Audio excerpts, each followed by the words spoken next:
Hello, welcome back to the WWE 2K24 Universe Eliminator. I know I spent the entirety of the stream last time calling it the Eliminator Universe, and I've simply decided, screw it. The poster is made the way it is, it rolls off the tongue better, you get the idea. How's my Monday been? Went to work, it's 21 degrees outside, it was fine, my hands are destroyed. Let me tell you fellas, chemicals and below freezing weathers, your skin, it does not like that combination. My hands are quite crispy now. Ran some errands, ate some food, got home, and here we are for the 2K24 Universe Eliminator. I don't know how long this stream is going to be. This stream might be 1 hour long, because I was supposed to go see Sonic 3 tomorrow with Kimmy, because Wednesday is the last showing my theater has on Google anyway. But I remember tomorrow I have an all-day long birthday party I have to go to that's also a D&D campaign introduction, so we can't go see Sonic tomorrow. So we might see Sonic tonight after Kimmy gets off work in an hour, but also she might say, hey, I don't really want to, and I'll be like, that's cool, Sonic 3 isn't something I'm about to, like, fight over. So I don't know! I went to work in minus 20 degree weather in a not very well heated building. That sucks. See, it's 20 degrees here, but also, like, context given to other people that don't know, I live in Texas. So in Texas, when it hits, like, 50 degrees, people act like it's inhospitable to go outside. At 40 degrees, people start crashing their cars, even if there's no ice on the roads. So 21 degrees, people are like, are we gonna lose power for a week? Anyway, that's how I am. I work outside for the most part, which is why the chemicals fuse with the cold and my skin. But I like the cold. I'm actually in hell 99% of the time living in Texas, so I welcome frostbite. Why aren't you asking Santa Claus for better work conditions? Bro, Santa got you working in January. He really do be a year-rounder. So this stream basically is going to get called on the fly. If in a perfect world we get through the next Raw and the pay-per-view, but we'll see how that goes. Because our next show is, in fact, the go-home show for what pay-per-view is this? It's Night of Champions. Very cool. Let's see what's on the card. Opening the show. Oh, okay, hold up. Insane lag that I gotta fix real quick. This is crazy lag. Hold up. I didn't realize it was this bad. What if I hit a deactivate? What if I hit a reactivate? I think we're looking a lot better now. Okay. I guess I should also say this. There's a chance the stream starts running really bad besides that issue there. If it does, you'll have to just let me know. Because I may or may not, who's to say, have downloaded 40 gigabytes of anime because I needed the right subtitles. Because nobody bothers to translate the freaking text on screen. I think I have enough memory on my computer to get going, but it's touch and go. So if it starts running like shit, I just gotta click a few buttons to delete some things. You only get Boxing Day off. Opening our go-home show. Here's our go-home show for the pay-per-view, Night of Champions. We have Drew McIntyre versus Randy Orton 2002. We have VTuber Ludwig Kaiser versus Eric Rowan, the first rivalry to ever make it past 1 week. We've got Tyson Kidd versus Firefly Funhouse Bray Wyatt. Farouk versus Eddie Guerrero. Fellas, I think we're getting another tag team main event.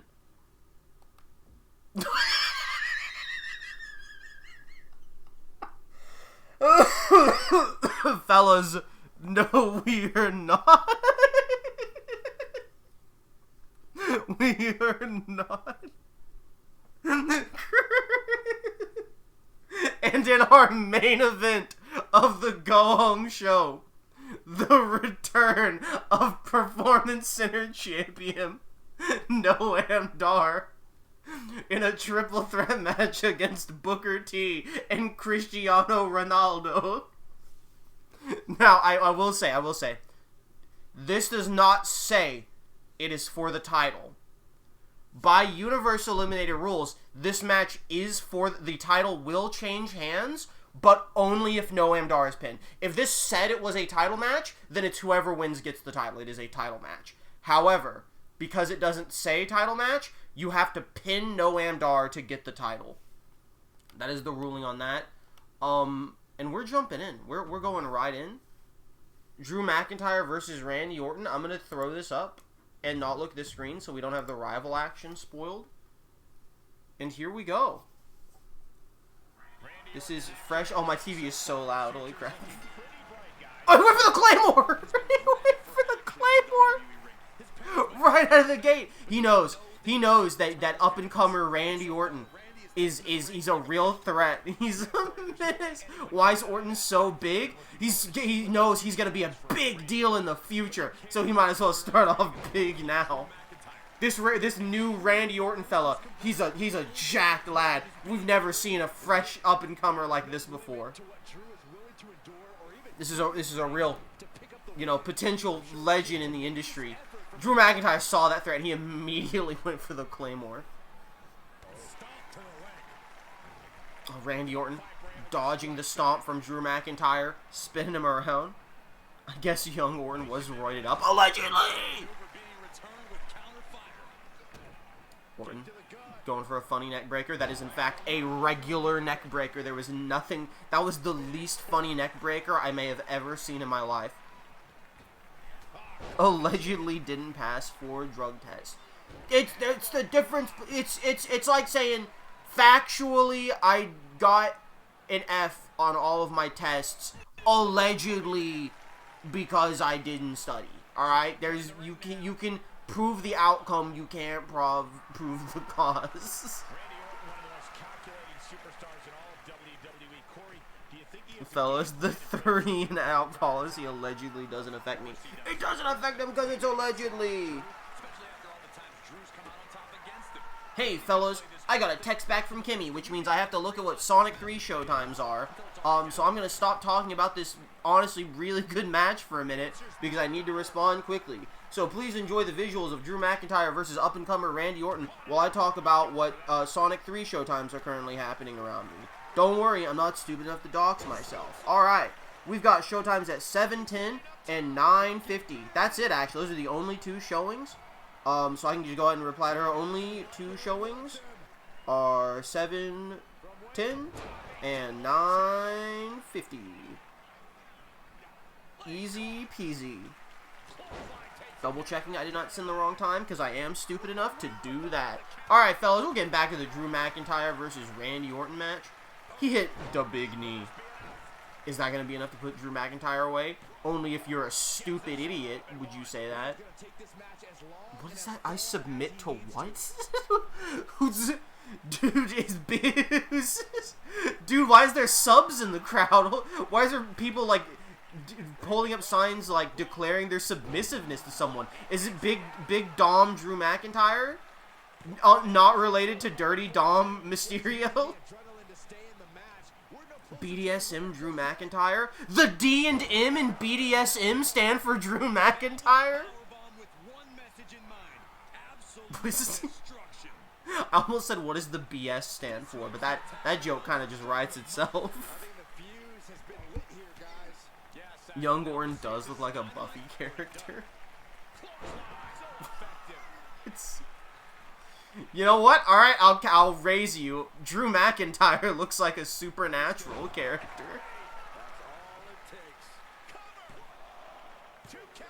Oh, young Randy Orton kicking out.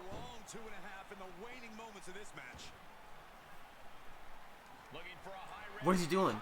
What's he going up to the top for? Drew McIntyre, you don't do this. He's trying to whip him into shape. Okay, yeah, okay, whatever. I wanted an RKO so bad. I wanted him to just pick him up and hit the RKO. Oh, he's forcing Orton to his knees. Big chop to the titty. But Randy Orton hits a spinner Rooney to get up. Future Shock! The world's deadliest. No! The greatest counter to the Future Shock ever. As Randy Orton gets him up. Orton's shoot finisher, maybe the top rope drop kick. Oh no, as he set it up, big clothesline. I love that, like, Like, I know what you mean when you say his shoot finisher might be this, but, like, in my head registered it as his shoot finisher, as in, like, when he's like, alright, this isn't gonna work anymore, I'm gonna hurt him for real. He does a top rope drop kick. Speak of the devil, he's going for it. The shoot finish into the pin. 1, 2, 3. BDSM Drew McIntyre has been eliminated from Universe by the upstart Randy Orton, the young up-and-comer. This was his first match ever, and he shot on the big-time Drew McIntyre. And then beat him up. What a name he's making for himself.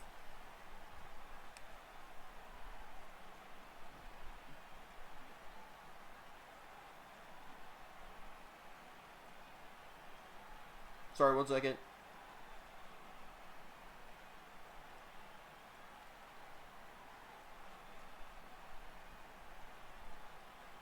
Alright, fellas, I have received update. We're not going to the Sonic showing until 9:50 if we go, so we're good to just do this as long as we feel like.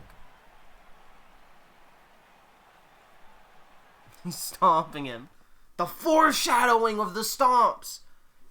It's at his patent. He's trying to brand those stomps I've heard backstage. Fightful reports.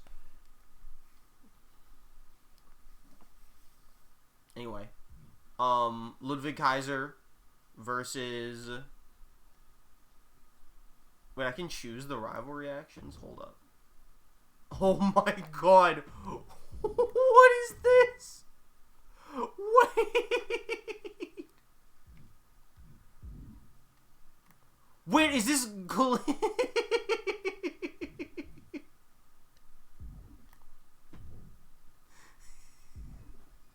Sorry, I should not have looked at. I'm so glad I have the image up. I should not have looked at rival reactions. Do the funny option tray. I'm not laughing because there's a funny option. I'm laughing because one of them doesn't make sense. I think one of them might literally break the game. What is free mode? This is a real question. What does free mode do?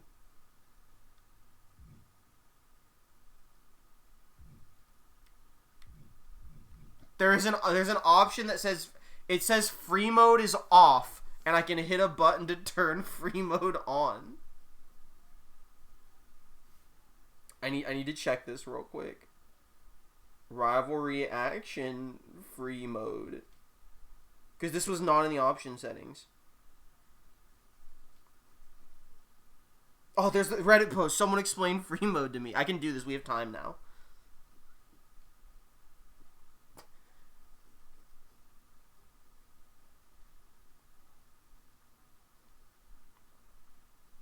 Free mode is so you can use any rival action without any requirements. I don't... Okay? I mean, like, I'm not really sending them.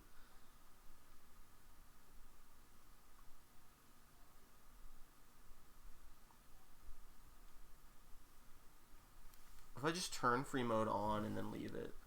I don't want to select the rival reaction because the universe is supposed to book itself. Here's what I'm laughing at. This is a singles match between Ludwig Kaiser and Eric Rowan. One of the rivalry options is for a tag team match, but one of the tag teams is not Eric Rowan. It's Ludwig Kaiser and Giovanni Vinci versus two literally random guys. But like that's not the match that's booked. So I was also laughing really hard at the two random guys it put together. But I think we gotta just let it play out the way the universe says. But I was also like, if I just start the match, does it just transform into a tag match? Either way, here's Ludwig Kaiser versus Eric Rowan. And we're getting right into the match. But what's going to happen when the excitement wears off and he comes to realize he's in a fight against I don't want to. Another reason I don't want to edit rival reactions is I feel like there's a chance that skews who's gonna win the match. Because it was a post-match tag beatdown, and I did not read the description of that rival reaction, but I feel like picking it may have shifted the odds of like one of the teams winning. Maybe it doesn't. Maybe that's not how the game works. I don't want to do that much Googling right now. I don't want to change odds. This is a rematch from last week, where VTuber, of course he is a VTuber, Ludwig Kaiser, won via countout. And now Eric Rowan is pissed. Of course, as we all know, the Wyatt 6, they are an absolute threatening force here in the WWE. But you know, in a way, so is Ludwig Kaiser's boss, Walter. And you know, maybe they got collide. You know, maybe this is all a build up to Uncle Howdy versus Walter at WWE Night of Champions. Nice swinging neck breaker from Eric Rowan. Now, we have not seen any other members of Imperium or the Wyatt 6 appear yet. All waiting in the wings in the shadows. But it makes sense. As of right now, if you exclude Drew McIntyre, who just got eliminated, there's 279 people in the roster. It's, you know, you're going to see some people, and then they're going to disappear for like 6 months until the numbers start getting thinned. I do think the goal for today, since I know I'm not on like a super strict time limit, is to get through this week and also the pay-per-view at the very least. And then depending on how fast those matches go, we can discuss one more week after. But I think that's a good goal, is get through the first pay-per-view on this stream. I did not edit, I believe, the default amount of matches for any of the pay-per-views, so I don't know how many of any of them have. Was Eric Rowan just busted open? I wasn't looking directly at the screen. Big headbutt from Eric Rowan. I guess there's not really going to be a way for us to tell if Eric Rowan's been busted open. He do got the bunny mask on. Big suplex into a pin. Oh, not even close to taking Ludwig Kaiser out. As he sends him into the ropes. Oh, single leg drop kick. And just immediately gets shoulder tackled. I don't see if I'm Kaiser, and I get that count out victory last week. In what world am I stepping back in the ring with Eric Rowan? You gotta imagine Walter is, what is he doing? What is this madman doing? Oh my god! Oh, and then you just move out of the way. Classic. Oh, he's dead. He's dead. He's gonna crush him. You have to imagine Walter is forcing Ludwig to come out here and try and stop the Wyatt 6. Walter probably sees him as a threat and wants his boys to take care of him. He is not going to allow Ludwig to just get a count-out win and walk away. You stupid! Look at this moron! Oh, he just got him in the nuts! Hold on, he's cooking. He got him in the nuts. Now, the Wyatt 6, they do have the numbers advantage on Imperium. It's a 5-3 advantage. It's not the biggest advantage, but it is a meaningful one. Especially when all of the members of the Wyatt 6 are as threatening, if not more, than Eric Rowan. Eric Rowan, he's really threatening. He is an indomitable force for sure. Ludwig now going up to the top rope. I don't know what he's going to do up here. Calling for Rowan to get to his feet. Oh, and he hung his neck up in the ropes. That could cost Ludwig some valuable time. He was looking for a snapmare driver and got clotheslined by Eric Rowan. And then back body drop. Rowan's running wild on him. Big spine buster. Is that going to be it? He's going for the pin. Oh, Ludwig kicking out at 2.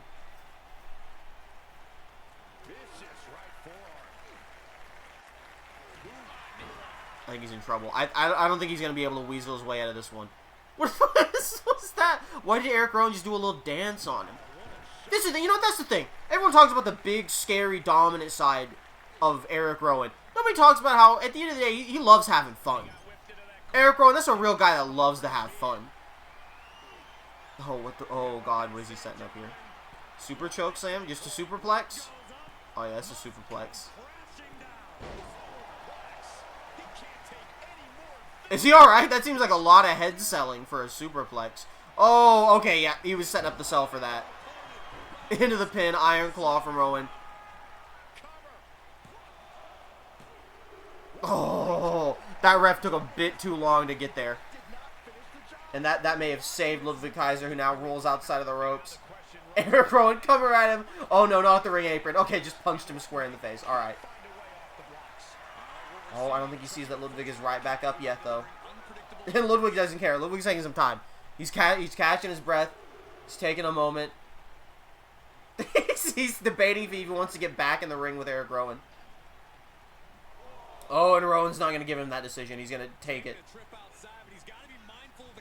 Ludwig catching Rowan off guard, throwing him to the side. Big chop. Could he go for another count out here?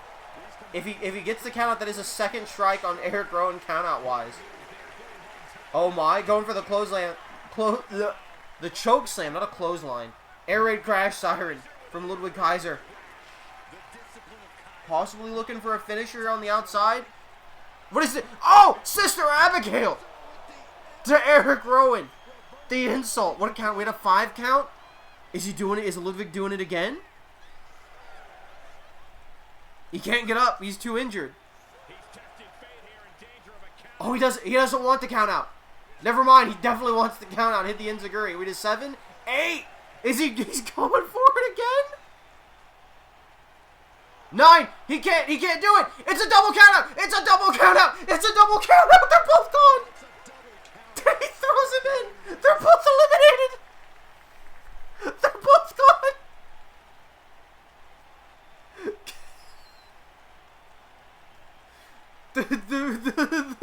The spite. Ludwig tried to go for a second count out, and Eric Rowan brick walled him from getting back into the ring. Why is the tag team rivalry there? Rowan and Ludwig are both eliminated by the double count out rule. Holy. You know Walter's got to be seething in the back that the plan fell apart like that. Goodbye, Eric Rowan and VTuber Ludwig Kaiser. Well, next up. Sorry, Universe is apparently going to take forever to load. Dude, I love that it actually has, like, they're both red. Because they're both dead. Tyson Kidd versus Bray Wyatt. A Firefly Funhouse Bray Wyatt specifically. Tyson Kidd making his return from injury, horrible neck injury at the hands of Samoa Joe, immediately running in and roundhouse kicking Bray Wyatt. Tyson Kidd coming in here with something to prove. Now, Firefly Funhouse Bray Wyatt is a member of the 6 Wyatts. We recently saw NWO Wyatt fall. We lost NWO Wyatt. We could lose a second of the 6 Wyatts here. Dude, Tyson Kidd's going crazy on him. Double drop kick. Getting him right back up. No hesitation whatsoever. Oh, but Bray Wyatt fighting back. Jake the Snake Roberts DDT out of nowhere. But Tyson Kidd getting up just as quick. What is it? Oh my god! What was Bray Wyatt going for sliced bread? Tyson Kidd countering and then going for a springboard. Dude, they're just countering each other. Actual New Japan, he just bit his head. And then clothesline him. These two are psychopaths.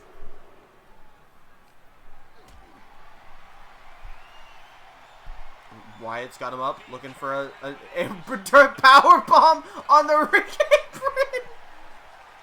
Was that an Emerald Flosion? Dude, they're killing each other. These guys are going crazy. We said, fellas, we just had a double count out. It's time to go tear the roof off the place. It's time for a bloodbath.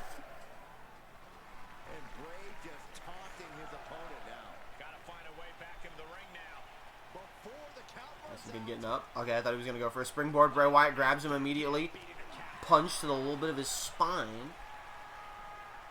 Fell Followed by a Saito suplex. Oh, but Kid right back up. The crowd getting really into it. They're loving this match. Double drop kick. Is it a running drop kick? I just keep saying double drop kick. Like every match, every drop kick in a way is kind of a double drop kick. I guess a real double drop kick is two people doing it. Just choking him and then hitting him with a headbutt. The savagery of Firefly Funhouse Bray Wyatt here as he looks to break the fingies of Tyson Kidd. And not even giving him a moment to grab his hand in pain, immediately picking him back up for the baby's cradle. I thought he was about to do a springboard. What do you do up there? Oh, went for a big boy splash. But Tyson Kidd moving out of the way. Locking in a headlock. Oh, look at that. That's a move you haven't seen since 2K15. Just showing off the athleticism of Tyson Kidd right there. You can really tell this man was trained in the hard dungeon. Born in it. Grown in it. As he's looking to try and break Bray Wyatt's hands as retaliation.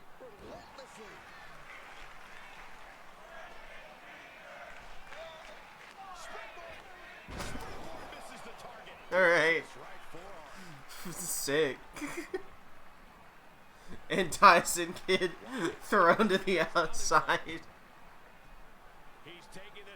As Bray Wyatt gonna follow after him, not give him a moment to rest. Neither of these men have been giving each other a moment to rest. Sister Abigail on the concrete. Is Wyatt gonna be looking for a count out here? You gotta maybe start double thinking your strategy if you think you're gonna spam count out strategies. Now that we've seen what happened to Ludwig Kaiser, who tried it.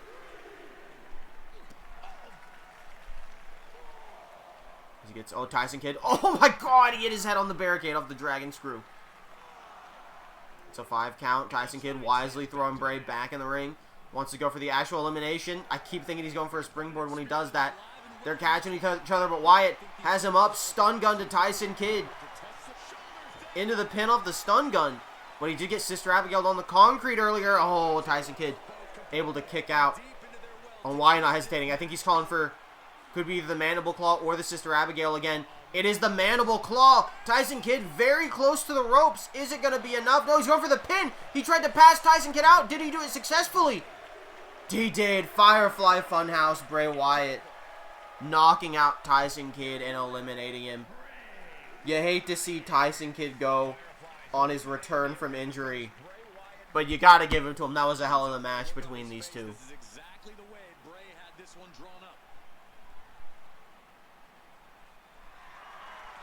Firefly Funhouse, Bray Wyatt playing to the fans, telling them we are not losing another member of the 6 Wyatts today.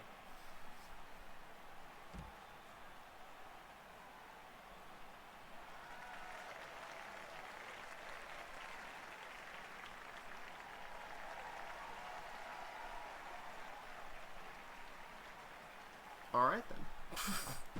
Thought something was going to happen.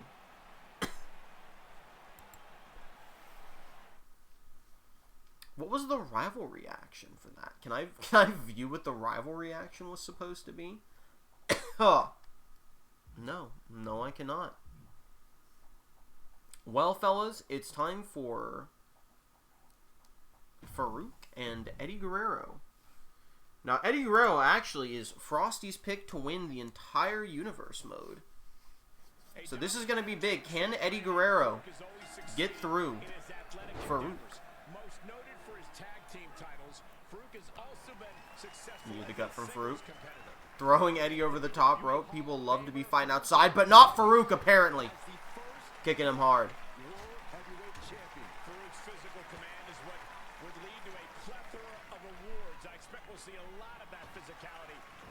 This is just like a real match. Did this happen? Did Eddie Guerrero and Farouk happen in real life? This feels like a match that probably would have happened in like the early 2000s. Maybe late 90s, you know?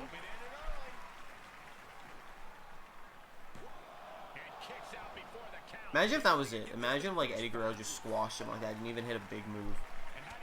Just like humiliated him. Big punch to the face. I'm gonna keep it real, fellas. I don't know that much about Farouk. I know he was, I believe, a member of the Nation of Domination. I shoot don't know anything else about him, I think. We got any Farouk heads in the chat? We got any... Okay, well, apparently he's got paper skin because a drop kick 2 minutes into the match just busted him open. We got any Farouk fanatics in the chat? Any in the crowd? You know, we all know Eddie Guerrero. He lie, he cheat, he steal. He dirty dom dad. He do drop kicks. He do the 3 amigos before everyone else did the 3 amigos. Small package? Is Farouk gonna steal? It's not even a 1 count. Farouk, you might be here to do the job. I'm gonna keep it real with you. I'm gonna keep it 100, Chief. It's not looking good for you. After a quick Google search, I don't think Farouk has ever faced Eddie. That's crazy! First time ever matchup. Some might even say a dream matchup. I don't know, though, because I don't know anything about Farouk. Maybe Farouk versus Eddie Guerrero in real life would have been like one of the worst matches ever. Maybe they would have done that botch repeatedly that he just did. Dude, Eddie loves doing drop kicks in this match, bro. He saw how quickly it busted open Farouk. He's like, I gotta spam drop kick. Farouk is so weak to them. I don't think Farouk's gotten like any offense whatsoever. 3 amigos, baby. 3 amigos, baby. Let's count them out. Never mind. Fuck you in your spot. Farouk's him off the ropes. They just bump into each other again. Great job, guys. Off the ropes, they bump into each other. Awesome match. Big punch to the gut. We're just street fighting at this point.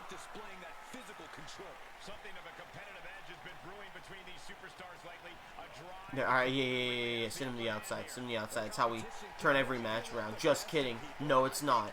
Oh, that was a pretty sick dodge from Eddie Guerrero. He kept the hands up and everything like he was going to block it while dodging. Nice kick.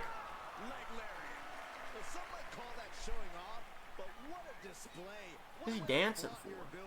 You can't steal Eric Rowan's gimmick like that just because he's dead.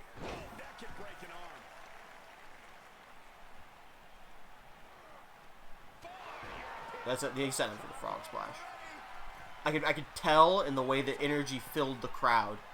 Never mind, that was an elbow drop and he missed. What is Farouk's finisher? Why do I feel like it's a spine buster? Farouk seems to me like a fellow who would use the spine buster. Alright, I'm fucking wrong as shit because he just did a fucking dominator. So, super wrong on that one. Eddie Guerrero kicking out. Eddie coming out in a bunny mask next match. Eddie Guerrero joining the Wyatt 6 to fill their spot.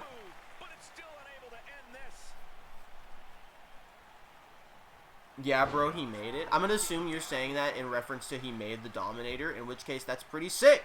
That's cool Farouk lore that he made the Dominator. That's good. That's good Farouk lore. I didn't know that. This is not a joke. Like, this is completely unrelated. It's just like a train of thought. Kenta, I knew the phrase. Like, I knew this phrase. Kenta invented the Burning Hammer. I did not know for several years that meant a wrestler named Kenta Kobashi. And the only Kenta I knew, not Kenta. Okay, well, then all of this is wrong, but my statement is about to be true.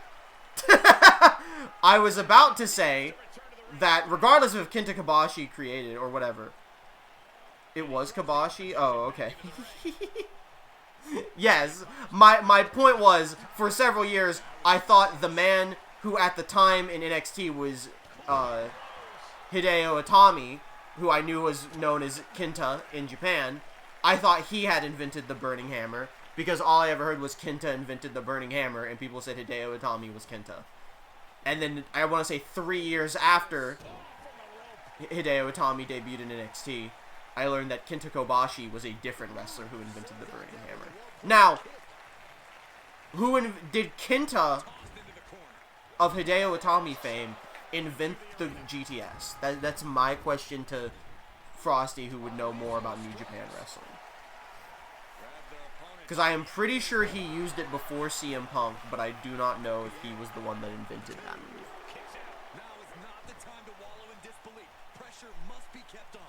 Get ready for this, by the way. Get ready for Universe Eliminator to be me talking about the match for about 5 minutes, and then if it's not going insane, we're going to just start running off trains of thought while the match happens. That's what's going to happen when there's, like, we can't really tell much of a story with 290 people and rivalries don't get concluded.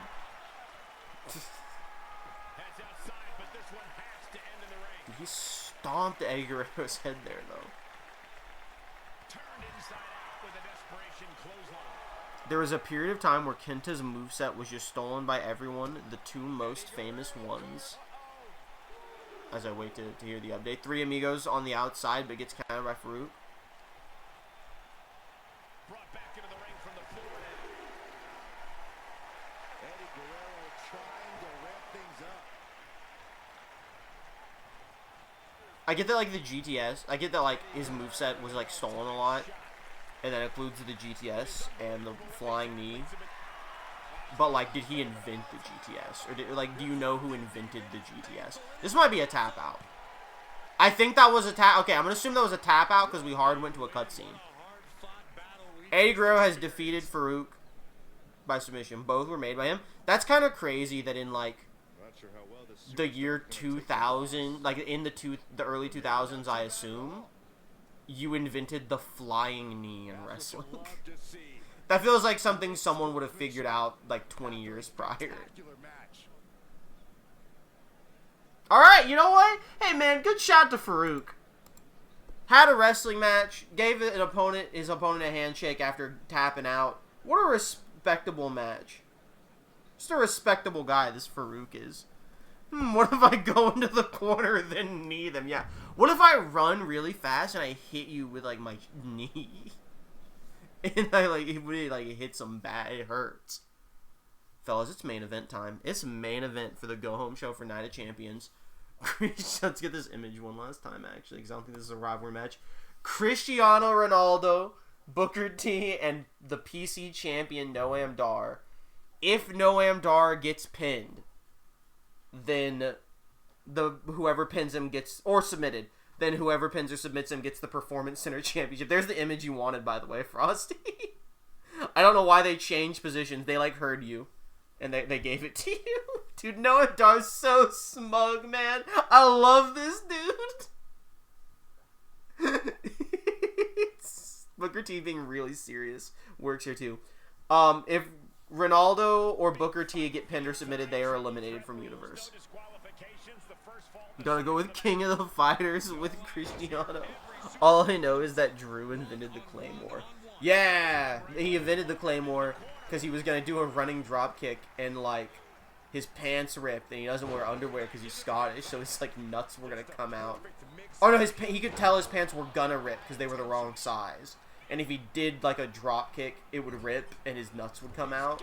So he did, like, a single leg. He would try to do, like, a single leg drop kick, but, like, slipped and it fell into the Claymore. And then people were like, holy shit, that's crazy. Anyway, it's only a Claymore when he does it. He invented the Yakuza kick, alright? That's the move name.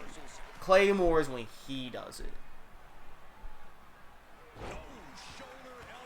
Claymore might actually only be when he does it in WWE, because I think they were calling it the Yakuza kick when I watched him be Drew Galloway for a couple of years. Cristiano Ronaldo, of course, one of the 3 sports legends that are non-wrestling in this universe mode. Baseball, basketball, and football, all represented. I wanted Blake Bortles to represent American football. They didn't have one, so we didn't get him. I didn't care enough about American football to find another guy. Alright, Noam Dar just no-selling a knee to the back of the head from Booker T. He's too busy beating up Ronaldo, who's very tall man in the ring.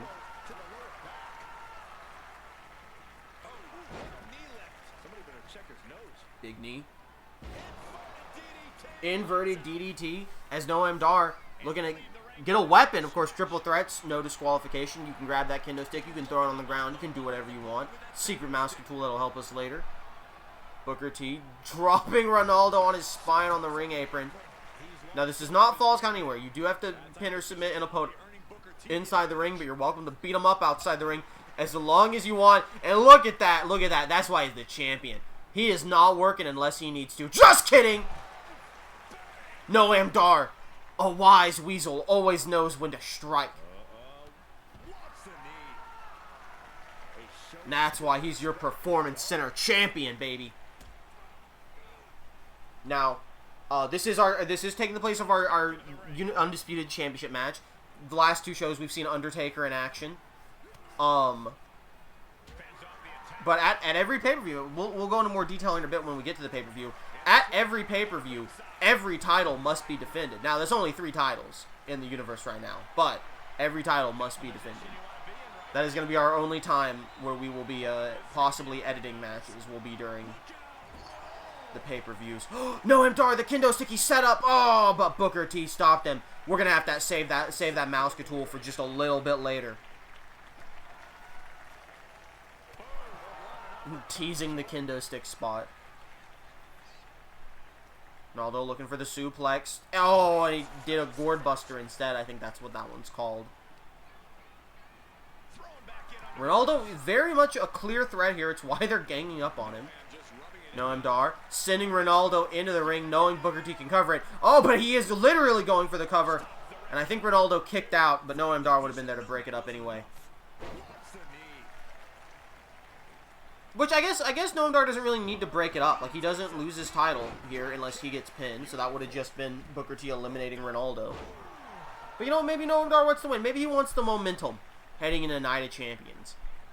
Noam Dar hasn't been on TV in like 6 months. This is big for him. He's really making a name for himself here. Meanwhile, you got fighting champion Undertaker on every week. Who knows what the tag champs are up to? I think it's still the Creed brothers. By the way, just like a reminder. Not a reminder. I have not mentioned this because I just realized this earlier. I have not looked at the roster to confirm. But Undertaker, like the specific Undertaker, which I think is Deadman Undertaker, being the champion, is very fitting as our first champion. Because I am almost positive he has the highest overall in the game. Like, I think Deadman Undertaker has a higher overall than Cody Rhodes and Roman Reigns. Because I remember realizing that when I was making the notes of when I was averaging the overalls for when I had to nerf the CAWs. It's the Diamond Mine, I'm pretty sure. Well, they're not the Diamond Mine in this because I'm stupid. I like made the real faction of, I guess they're called American Made now, but I put them in as the Alpha Academy, but it's Chad Gable and the Creed brothers. Even though I downloaded a CAW of Roderick Strong, so I could have done Roderick Strong and the Creed brothers and done the Diamond Mine, which I like the Diamond Mine a lot, and they're wearing the Diamond Mine outfit, so that would have been like the smarter thing to do, but it's too late now. I already put them with Chad Gable. Maybe if Chad Gable gets eliminated, but they don't, I can put Roderick Strong with them. The kendo stick! He got a second one! Oh, we gotta save that one for later, too. I love that it's only been Noam Dar grabbing the weapons. It's very Noam Dar. Nice Total World DDT on Cristiano Ronaldo. Grabbing the sledgehammer. Oh, and got him right in the side. All you need is one good hit with the sledgehammer. You learned that from Triple H. One. Oh, Ronaldo kicking out at one from a sledgehammer shot. Noam Dar couldn't believe it. As we see a big chop from Booker T, but Noam Dar fighting back. Ronaldo with a Luthez press. I don't believe any of these men have hit their finishers yet. So it is still any man's game. Booker T carrying Ronaldo. Snake eyes on the top turnbuckle. That was his finisher, and bro just no-sold. What, getting hit with a sledgehammer? Oh, he went for the super kick. I definitely recognize that Booker T super kick. The DDT? Who fucking did the DDT? Noam Dar kicking out at one from Booker T. I didn't see the DDT. I don't know who did it. Because I know what Noam Dar... I know what all three of their finishers are. I don't know their signatures, though.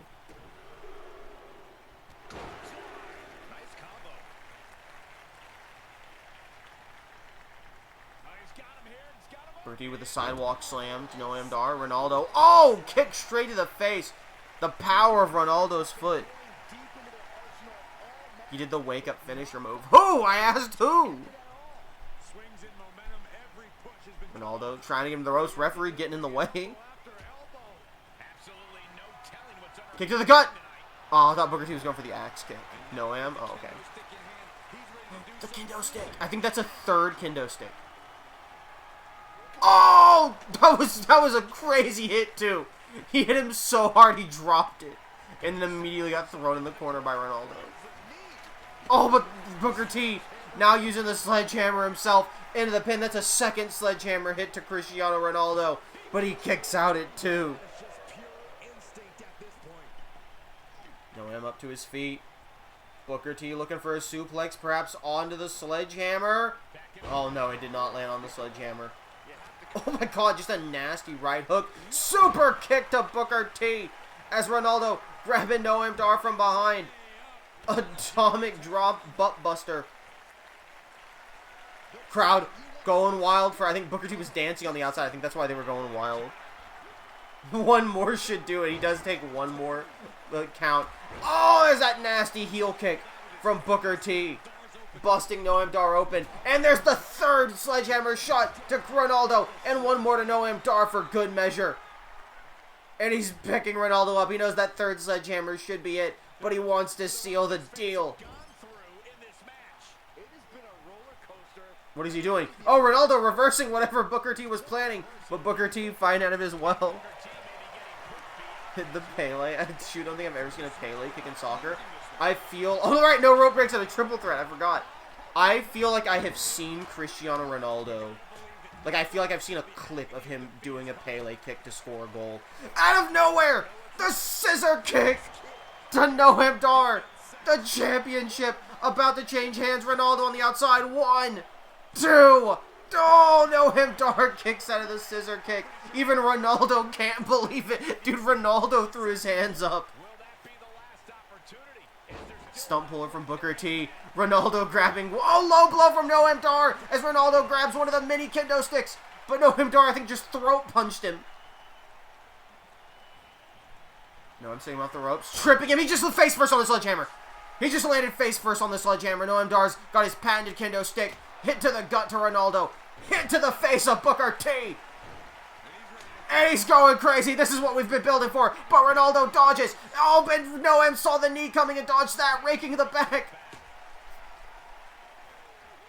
Off the ropes. Supernova knee. Into the pin. 1, 2. And Booker T breaks it up. Oh, he's running. He's running. I think he was going for a supernova knee to Booker T. But Booker T hits the Russian leg sweep. The crowd's going wild for this one now. Booker T's sitting in the corner. And now Ronaldo's looking for a little revenge. Just pummeling Booker T with a sledgehammer. Oh, yeah. Oh, yeah. He's telling him to get up. He ain't done with you. He's tired of hitting him with the nuts like 3 times with the sledgehammer. And there's the number 4. He's going crazy with the sledgehammer. Then he gets caught with the bookend out of nowhere. Noam's not paying attention. He was going for a baseball bat. 2. He breaks it up just barely. Did he just sledgehammer his nuts? He sledgehammer his nuts like 4 times. Noam Dar is setting up something here against Booker T while Ronaldo's thrown outside, sitting him into the corner. Big uppercut. Throwing him down. Punch to the back of the head. Looking for the champagne super knee bar, but Ronaldo breaks it up before Booker T can tap. These 3 are going crazy here. This is what the Performance Center Championship is all about. The ref's going crazy. Oh, looking for some sort of submission move here on Ronaldo. Okay, no, never mind. Just hurting his back. Booker T trying to sneak up on Noam Dar. And he caught Noam Dar off guard.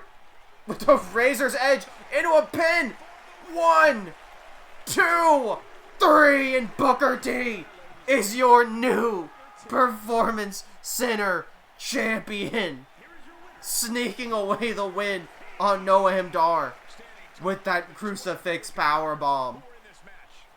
I applaud all 3 of these superstars for pulling off a match like this.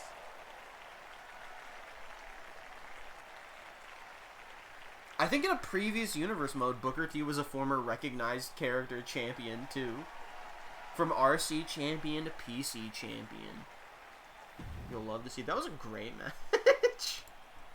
I'm a little sad Noam Dar lost. Because I kind of loved his kendo stick gimmick. But I'm happy he's not eliminated. Nobody eliminated from that match. Simply title change. So we're going to go to Edit Show. We're going to open this. We're going to go to Champions. We're going to change the champion to be from Noam Dar to be Booker T.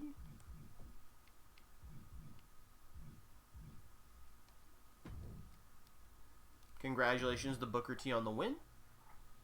And then we are going to edit participants and say our goodbyes to Drew McIntyre.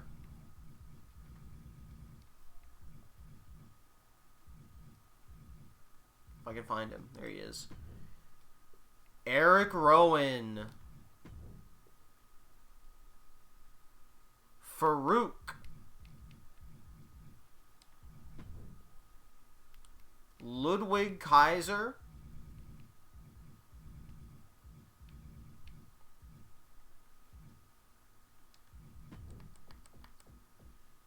And Tyson Kidd. We are down to 275 competitors. And I'm going to mute, blow my nose, and then it is pay-per-view time.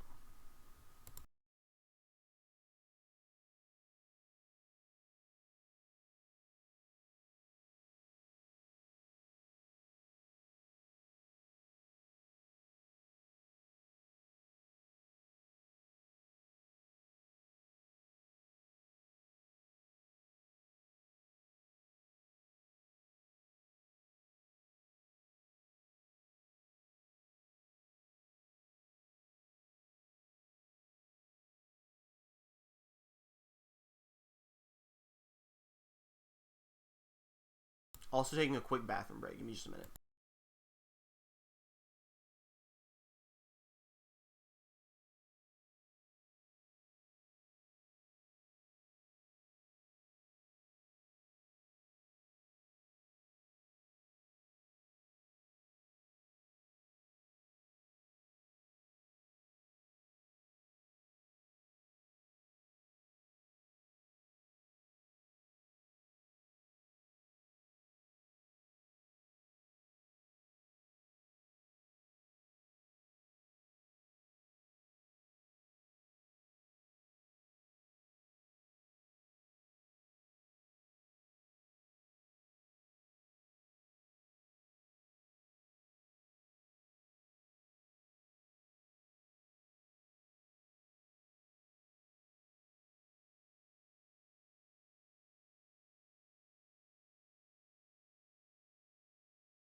Okay, I'm back. Pay-per-view time. This is how pay-per-views are gonna work. Every title has to be defended. If a title is not on the line on the pay-per-view, chat will get to make a title match. And you can pick, like, obviously the champion has to be in the title match, but outside of that, pick any match you want, pick any competitors you want. You can pick people that you know are in the universe, because like you either know they're in it or you've seen them, etc., etc. You can give me a number, and I will pick that person from the title division's rankings. We can hit the random button if you want. You could guess a person that you don't know if they're in the universe, and I will give you the person that I think is closest to what you've asked for. If all three titles if we have a match for all three titles already, if chat wants, but they do not have to, you may edit one of any match on the show if you want to make a gimmick match, if the show doesn't have any interesting gimmick matches. Those are the only times we're changing matches in this universe mode. Let's see what's cooking at Night of Champions, which ideally should already go ahead and book all the title matches. I want to say most pay-per-views are 7 matches. 1, 2, 3, 4, 5, 6. All right, there's 9. All right. Opening Night of Champions, assuming we don't edit anything. Kyle O'Reilly versus Samoa Joe. Following up, Chuck E. Cheese versus Cameron Grimes. A 2-on-2 tag match. The Creed brothers versus Tony D'Angelo and what appears to be revived by the mummy's curse from deep within the ancient pyramids, Channing Stacks Lorenzo in a regular tag team match. Dusty Rhodes versus Montez Ford. Why is Bobby Lashley with them? Noam Dar versus Booker T. Noam Dar trying to get a rematch for his Performance Center Championship. Seth Rollins versus the Dolphin Man. Baron Corbin versus The Undertaker for the WWE Undisputed Championship. Undertaker 98, I think that is Ministry of Darkness Taker versus Ravishing Rick Rude. Undertaker saw his AEW comments, get these hands, boy. Well, if you'll remember, Baron Corbin was originally, well, not originally, Baron Corbin, during the time skip year, held the Undisputed Championship, but lost it when Undertaker cashed in on him. Then I believe he won it back from Undertaker, who then won it back from him. So they've been hot potatoing the title. And then in the main, that's not the main event, in the main event of Night of Champions, okay, fellas, I am not seeing any big gimmick matches here. If you fellas would like to edit one of these matches to, you don't have, I'm not saying you have to make the match a gimmick match, like keep what it is, make it, we can replace any one of these matches you want with the people you want in it and the gimmick match, or just a gimmick match with a random people. Listen, I think I know there's an obvious replacement here. There's like a clear winner. There's literally nothing on the line in this one. But it is up to chat. The only things you cannot alter are the title matches. I'm going to say you can't change the title matches, even though none of them have gimmicks. Now, depending on the gimmick match that is chosen and how many people, I'm not going to tell you specifics unless we get them. Depending on the gimmick match chosen, there may be a reward for the winner, but that's like a very specific match situation. What is chat thinking? I feel like I'm asking out of obligation of like which one of these. I feel like this is the obvious one. Maybe you guys really don't want to see Undertaker versus Rick Rude, but I feel like this is the one. We need a new main event. Okay. So then let's we can click on it. We'll customize the whole match. What kind of match? What kind of match are you fellas feeling? You are welcome to ask me clarifying questions on the rules. How many people you want in this match? That's like a good... Which one of these categories do you want? I don't think I have any custom matches. I do not have any custom matches. I'm sorry to tell you. I did not put that kind of effort in. I probably should have made a Furniture Smash match, which is just an Iron Man tables match, but I didn't.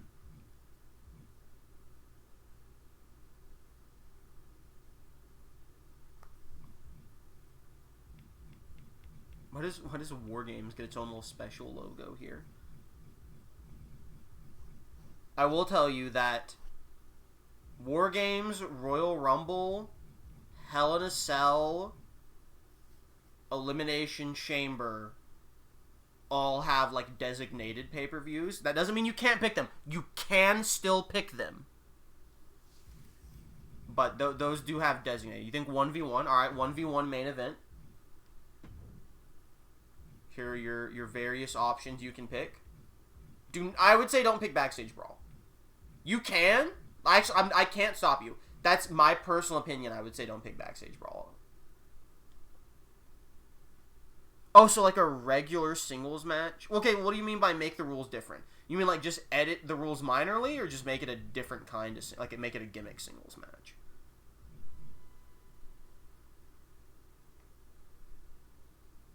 Like just 1v1 no countouts, but there is still DQs when you say change the rules, or do you mean make it a gimmick?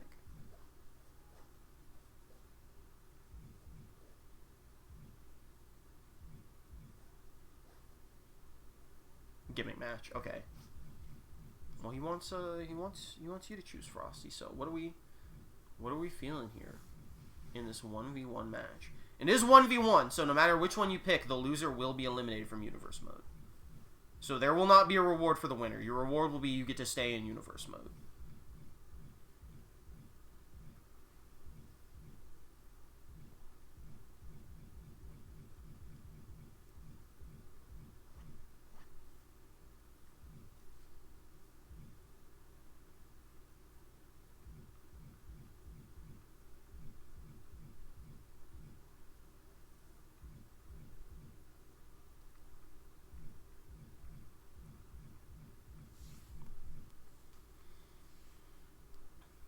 Your picks. Let's try and get a pick in the next minute here. Do you have to? You can't do like CPU on this one, can you? Maybe you can. I don't know. Frosty Ultra said you can pick the match. He chose 1v1. He said you can pick the gimmick. Why did they give Casket and War Games exclusive? I guess there's probably others that have little aesthetic things on them. What does it say? Oh, okay, it just changes the color of it. You want Casket? Alright, Casket match in the main event. Fellas, do we know who we want in it? It is defaulted to Luke Gallows and Ivar. I will not show you the entire roster, though. That's a secret. You can pick people. I can do random. You can give me... I guess giving me numbers in a division doesn't really work. I don't really want to have to count the entire roster number-wise. So I guess your options are roster person number 148. We're not going to do that, fellas. I'm sorry to say. I don't want to sit here and count to 148. You can pick someone. I wish Ronan and Ludwig didn't go to double count out. I know, it sucks. That would have been like a good payoff. You can either pick someone you know that is in this. You can tell me to hit random. Or you can give me someone who you can just pick someone, and if they're in it, I'll select them, and if they're not in it, I'll give you who I think is the closest.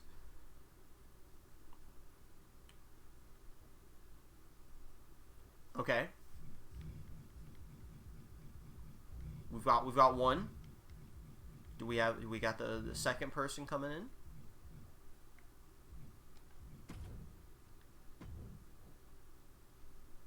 By the way, full disclosure. I said I have every character in the game. I don't. Technically, I only have Eddie Guerrero, but Eddie Guerrero 97 is in the shop. I just didn't want to grind points anymore for just Eddie Guerrero with longer hair. So I'm sorry. Alright. So the choices have been made for Eddie Guerrero and Joe Hendry.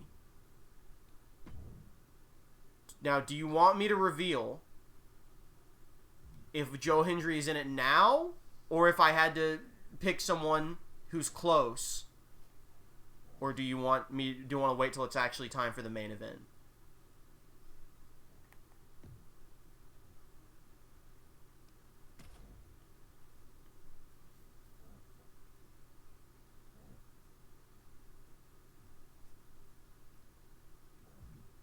I will wait. All right. In that case, we are good to save.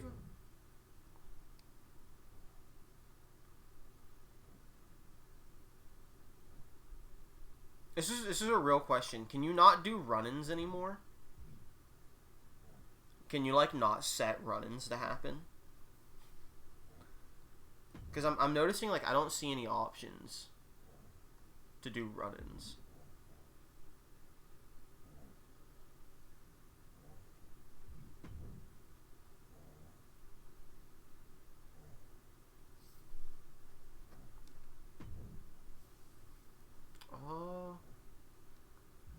I mean, like maybe if it's like a rival reaction, you can. That's a little lame because it kind of ruins the whole I'm going to have someone run in on the solo CAWs match to do the I love you solo bit.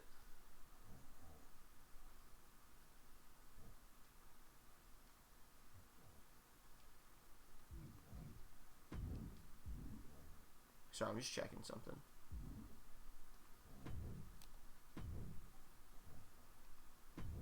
Yeah, I guess you just can't do run-ins anymore? Oh well.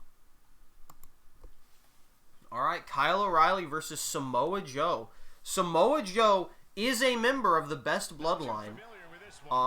Formerly had Umaga in it. Umaga has since been eliminated. And Kyle O'Reilly running in with a Luthez press on Samoa Joe. Now you'll notice the wrappings around Samoa Joe's arm are actually some attachments.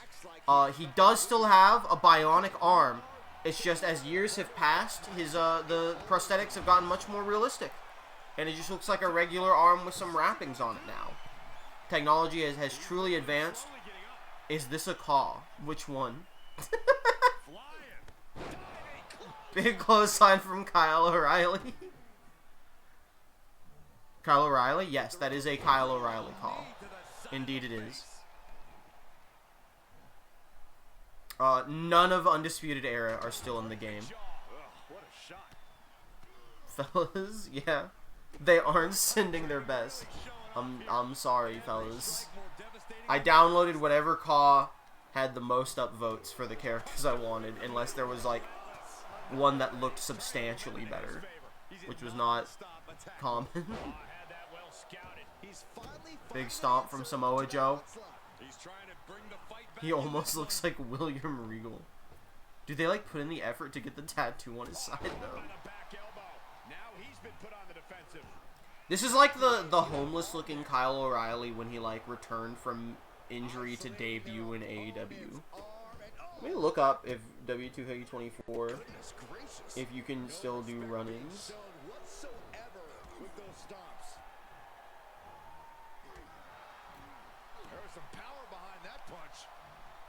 Maybe that's it because the thickness of the hair was throwing me off.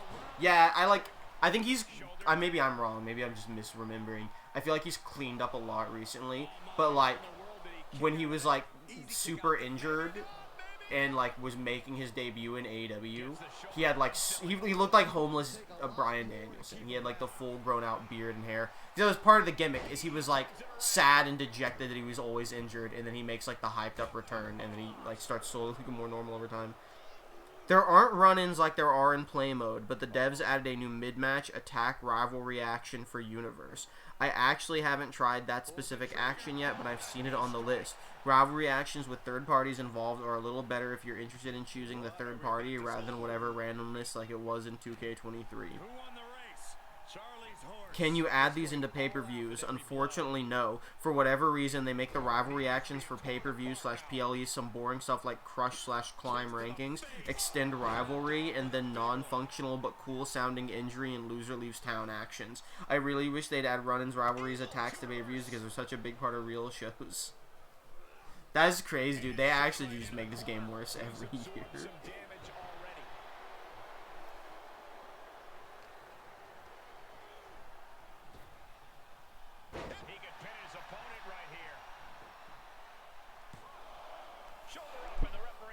I don't know who wins this.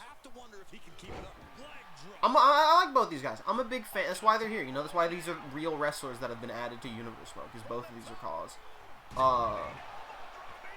I like Samoa Joe. I like Kyle O'Reilly. I wish Samoa Joe got used more. Kyle O'Reilly's doing alright. You know, the conglomeration, whatever, is fun. As fun as AEW can get right now. I like the people in it. I don't think I could name all the people in it, but I like the people in it. Able to give him the slip. I don't really know what Samoa Joe's up to. Oh yeah, I need to Google this. This is a great time for me to Google this, as it has nothing to do with the match. I like remembered today that there was an AEW angle of Trent like injuring Chuck Taylor. Sorry, cool Samoa Joe spot happening. Big dive, bonk. And like he like that was like in kayfabe, but also in kayfabe it's the reason Chuck Taylor had to retire, was Trent attacking him and then joining Don Callis. And then I realized that Trent is just not on TV anymore, and I don't know if he got injured or what. Bonk. What happened to Trent AEW? Oh, he had 2 broken screws in his neck, and he had surgery. Okay. There we go. Wishing the best to Trent then. Samoa Joe has been busted open by Kyle O'Reilly. Are we going to open the pay-per-view with a countout? Kyle O'Reilly's trying to not let that happen, but Samoa Joe's fighting back. Oh, Samoa Joe wanting the countout. Night of Champions opening with a non-title countout. And the crowd is not happy. Nobody eliminated from this match. But Kyle O'Reilly getting 1 strike on his countout record. As Samoa Joe busted open, gets a technical win here. Okay, assholes, don't make us go to New Japan. Yeah, they're actually running Wrestle Kingdom New Japan right now. It's Dave defending his title against the entirety of Los Incogli blah blah blah. That's not me forgetting the name or how to say it. That's the name of the new hot faction in New Japan. It's basically a bunch of fast food mascots in full mascot costume. Next up is Charles Entertainment Cheese versus Cameron Grimes in a money match. I've actually been informed that not only is this match, you know, for like, you know, you gotta win in order to stay in Universe. Did he just bust Chuck E. Cheese open? Did he just shoot knee strike him 5 seconds into the match and bust him open? Oh my god! The $1 million shooter, Cameron Grimes? Oh my god! Standing shooting star press!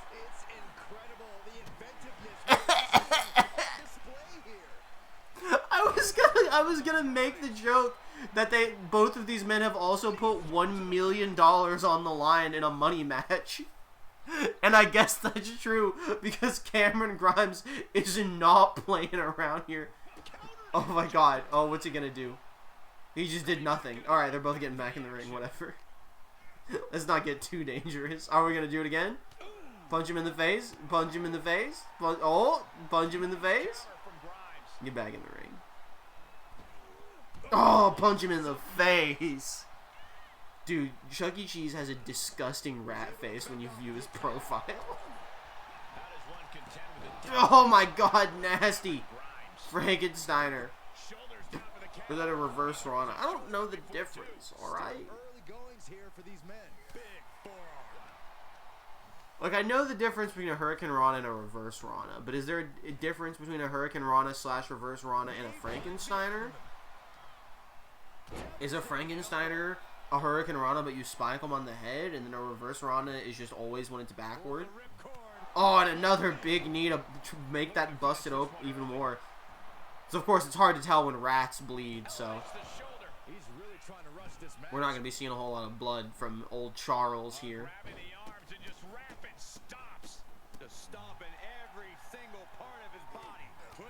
Multiple punches. Sorry, I coughed. I gotta blow my nose now. I'm gonna mute real quick. That's a hilarious bulldog. Hit the ropes. Ooh, running knee strike. And things kind of blew up in Grimes' face there.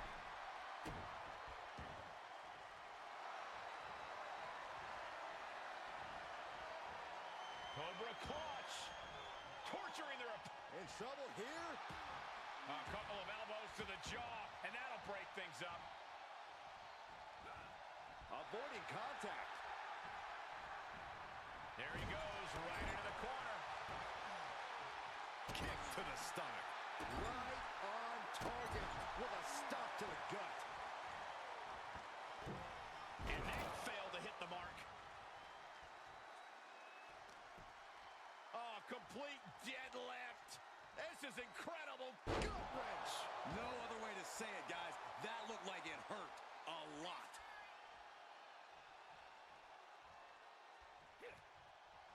Makes him pay with a counter. He'll head to the ring.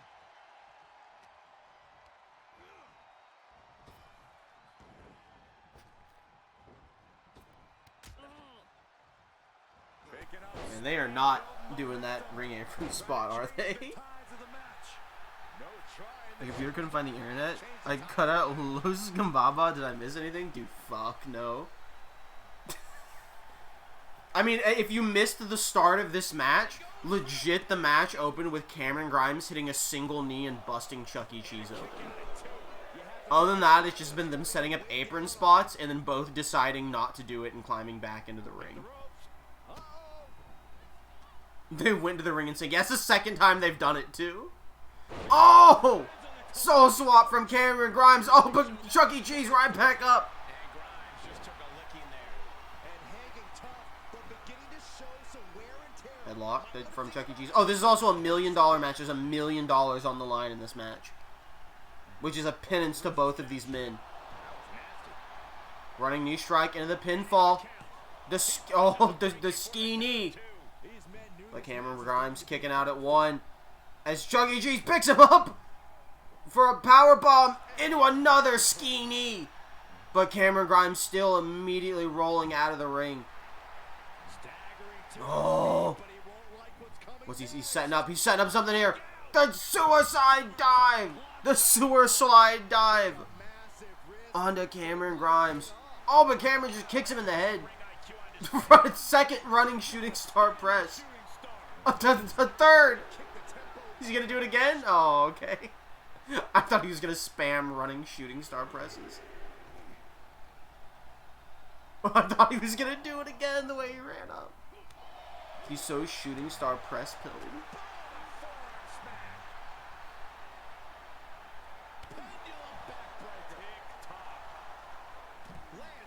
Nice little running elbow there. Another shooting star press. It's the fourth one of the match. We're at a 7 count. Cameron Grimes, a man of the people, getting Chuck E. Cheese back into the ring. He beats the count and this one continues.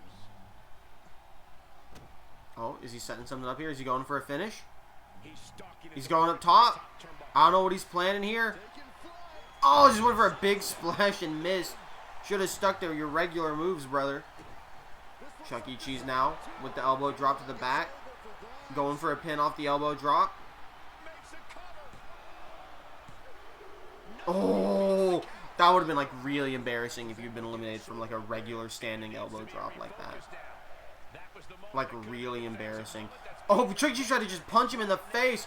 Cameron Grimes, tilt-a-whirl sidewalk slam. And I think he's looking for the cave in here. Chuck E. Cheese in trouble. No? What is the package suplex? And that's enough. I guess it's like a fisherman buster. Whatever. It got Cameron Grimes the win and another $1 million in his pocket. Chuck E. Cheese has been eliminated.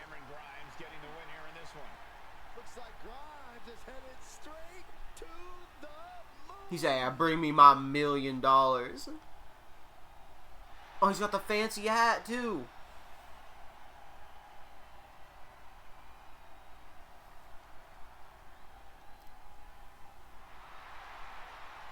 I don't know if my volume settings are why they're not saying their little slogans, or if the game is just bad.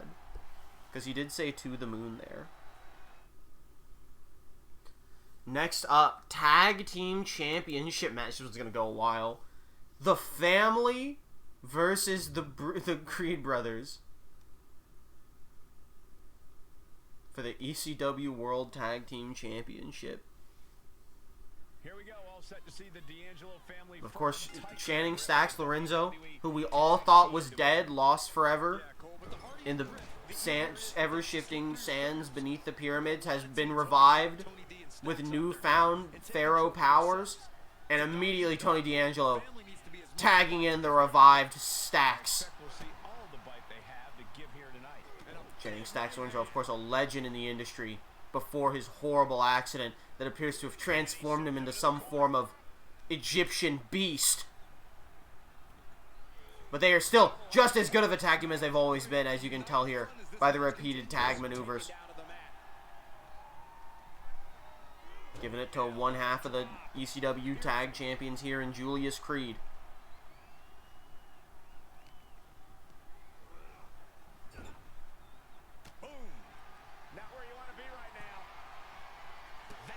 Oh, Julius get him in the face. Not want to get stuck in that corner anymore. Knows it's a bad place. Tony Stacks beats Stacks McSlacks. His name is not Tony Stacks. Tony and Stacks are the two people that make up the team. His name is Channing Lorenzo. He's Channing Stacks Lorenzo. And his partner in the ring is Tony D'Angelo. The Dawn of the Family. The Dawn of Universe Mode. Not the Dom of Universe Mode. That's Drew McIntyre's gimmick. Now back to being just Dominic Mysterio's name now that Drew McIntyre is gone. Oh, and a big knee busting Julius Creed open. Tag made to Channing Stacks Lorenzo.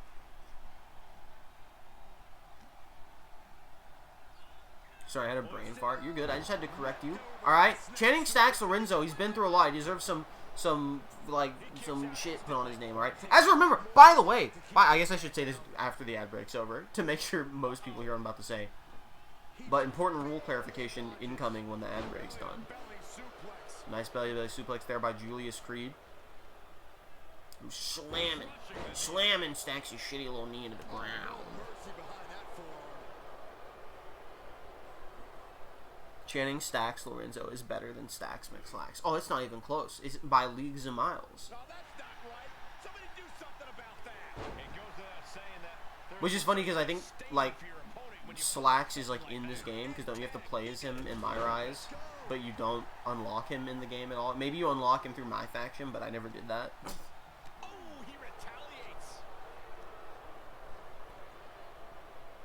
And the rolling cannonball of the Creed brothers, Brutus Creed, has been tagged into this match, and he's about to go wild.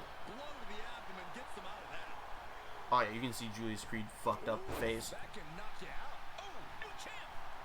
Tony D'Angelo making the pin on Brutus Creed, but Brutus Creed kicking out. I think it's through My Faction.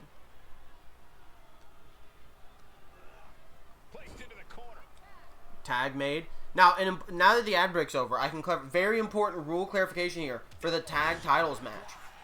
If Stacks or Tony are pinned or submitted, they are eliminated. Just the one that gets pinned or submitted is eliminated. If Brutus or Julius Creed are pinned or submitted, only that person that gets pinned or submitted loses their half of the tag titles, and only the person that pinned or submitted them will gain their half of the tag titles. Meaning these two will basically swap tag partners if one of the champions loses their title. Don't worry, I'll try. I have a little pop-up that tells me when the ad break starts and ends. Oh my god! Alright, well they were setting up some kind of crazy tag maneuver there, but they did not time it well.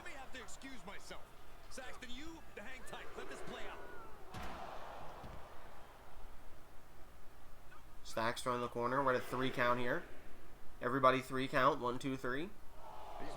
I like the Backstreet Boys. NSYNC 2. Britney Spears is kind of cute.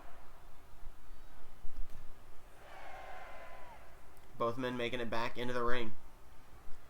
Brutus Creed and Channing Stacks Lorenzo, the juggernauts of each team, Ligor.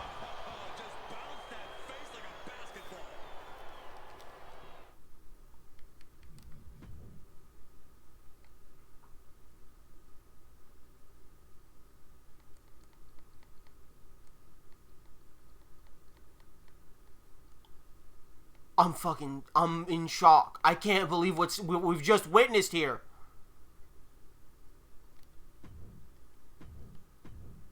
I need the better angle. I need the better angle. Oh, that's way too fast. We may have just witnessed something absolutely diabolical here tonight. As we're getting the replay on Tony D'Angelo seemingly punching his partner square in the face on the way down. Look at that. That's dead to rights. Tony D'Angelo just wailing Channing Stacks Lorenzo in the face. And I don't think Channing Stacks Lorenzo realized what happened to him there. I don't think he noted that he realized that Tony D'Angelo just sucker punched him. He was too distracted by getting thrown in the air by Brutus. That's just how the Mafia make a tag. I don't think Tony D'Angelo is very trustworthy of this new Channing Stacks Lorenzo. I think this kind of power scares him. He's turned. The power intimidates the Dawn. Into the corner. Tony noticeably moving out of the corner a bit, so it's not Channing can't just walk over and make the tag right now either. Seemingly wanting nothing to do with Stacks at the moment. As Stacks Lorenzo hangs him up in the tree of woe. Oh, but gets kicked in the head by Brutus Creed. Oh, and throwing him into Tony D'Angelo, who hits a funny little ice skate out of harm. Almost rolled his ankle there. And Brutus, definitely you can tell Tony D'Angelo is not working with the Creed brothers. If anything, he's just turning against Stacks specifically, because Brutus is just wailing on him. Oh, and the tag finally made. That really got Tony D'Angelo heated up. Brutus Creed should not have just started punching Tony D'Angelo there. Tony may have never gotten back in this match if Brutus hadn't just started punching him.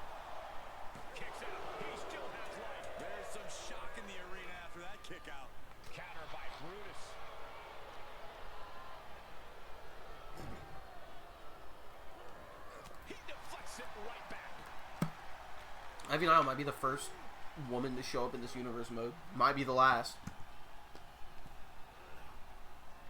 Very strange that they have Ivy Nile as their manager and not Chad Gable. I did remove Ivy Nile from their faction and I did add Chad Gable. And that's universe mode for you. Brutus Creed, oh, trying to pick up Tony D'Angelo, but reverses with a DDT that busts open Brutus Creed on a slight delay there. Tony D'Angelo up. Oh, for the first time, we've seen 3 different people go for that splash. This is the first one to connect. 1, 2. Oh, and Brutus Creed just barely kicking out. He's just one final blow away from not kicking out next time. Tony's getting him up. Him in the corner. Brutus looking real weaker. And both members of the Creeds are now busted open, by the way. It is looking real bad for the tag team champions. I don't know if that's their tag finisher or what. It looks like it may have been. I don't know if there's a name for that. 1, 2. Oh, Brutus Creed barely staying in it. Blood pouring down his face as he gets right back up and immediately gets clotheslined by this monstrous Channing Stacks Lorenzo. Tag made. Are they going for another one? Oh, they're going for something here.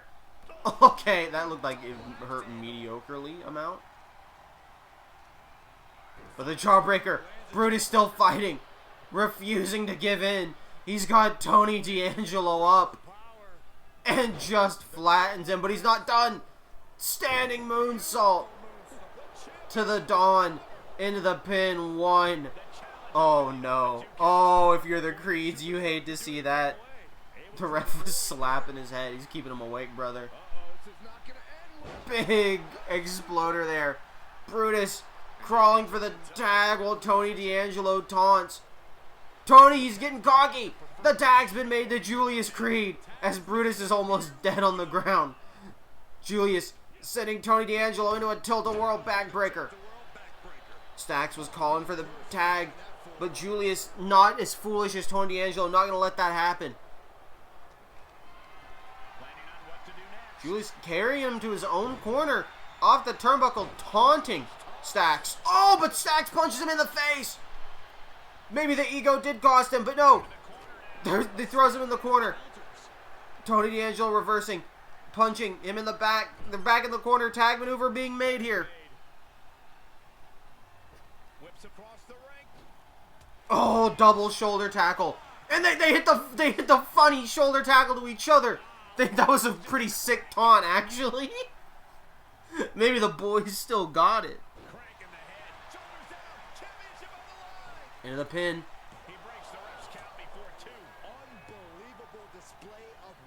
I'm gonna respond to a text message real quick. Tag is made. What are we about to see here? Oh, nice assisted violence takeover.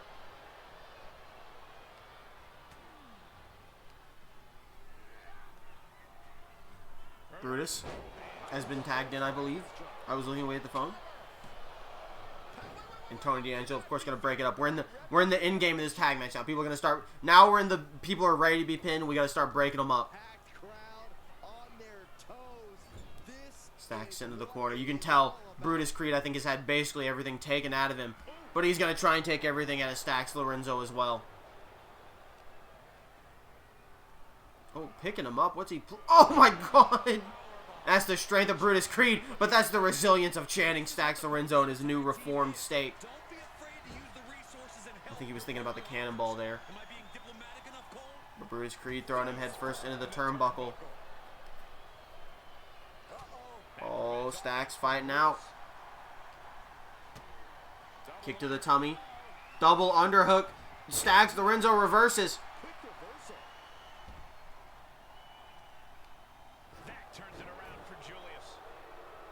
And that is going to give Stacks time to make the hot tag while Brutus is stuck on the outside. Tony D'Angelo now in the match as Brutus makes his way in, and this is not good for Brutus Creed. Tony is well rested. It is not looking hot for the tag champions here. Belly to belly suplex into the pin. 1, 2, 3, and Tony D'Angelo has taken Brutus Creed's half of the tag team championship. Tony D'Angelo has successfully escaped from Channing Stacks Lorenzo.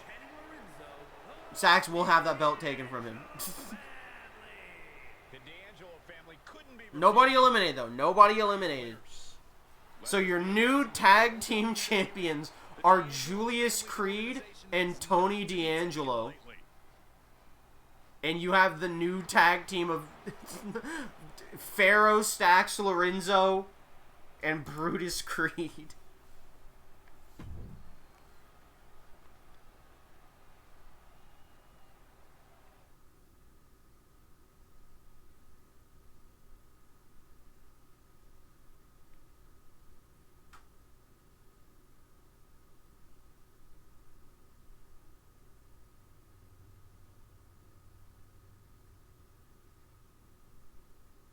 One second. You know what? I can start the next match. So the next match is Dusty Rhodes versus Montez Ford.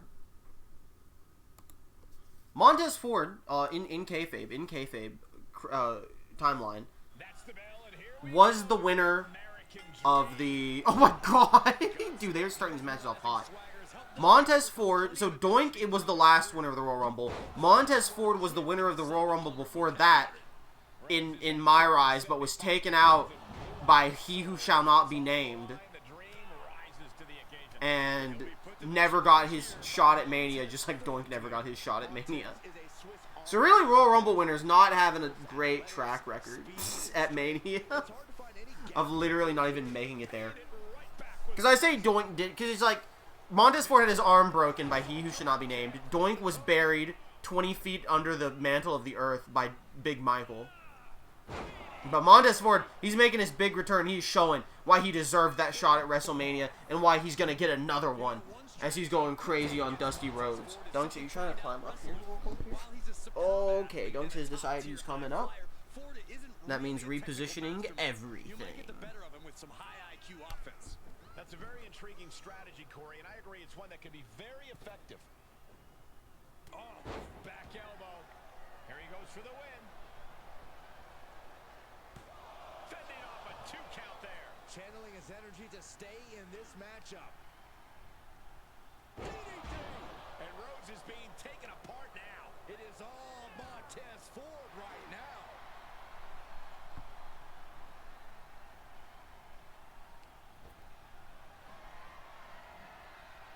Sent to the outside.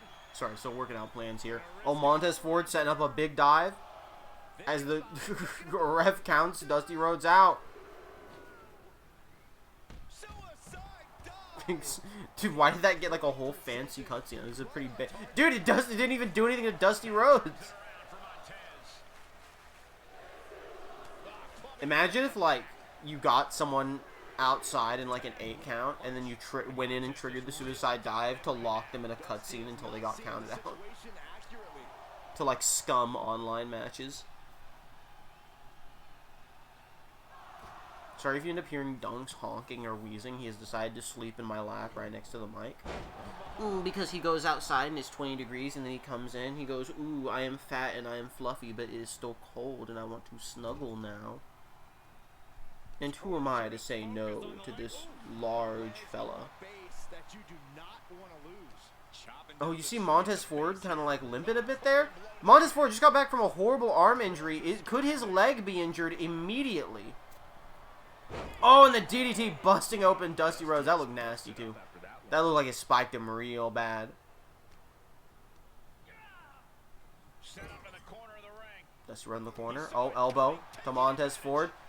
Dusty Rhodes fine here. You know, I was going to say both the Dusty Rhodes sons are in this universe. No, they are not. Goldust is not in the universe. Big pin.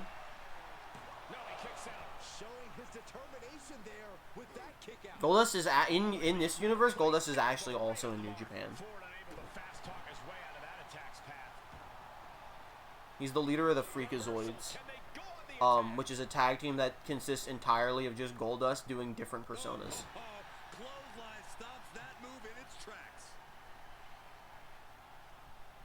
And he does like video packages where he edits all his different personas together in the video, so it's like they're all different people, but they're all clearly Goldust. Big body slam from Dusty Rhodes. That was a nice elbow drop. Bobby Lashley couldn't believe that. Dude, they're pogging on the outside. But Montez Ford fighting back with a kick to the leg. Is Sin Cara in New Japan too? No.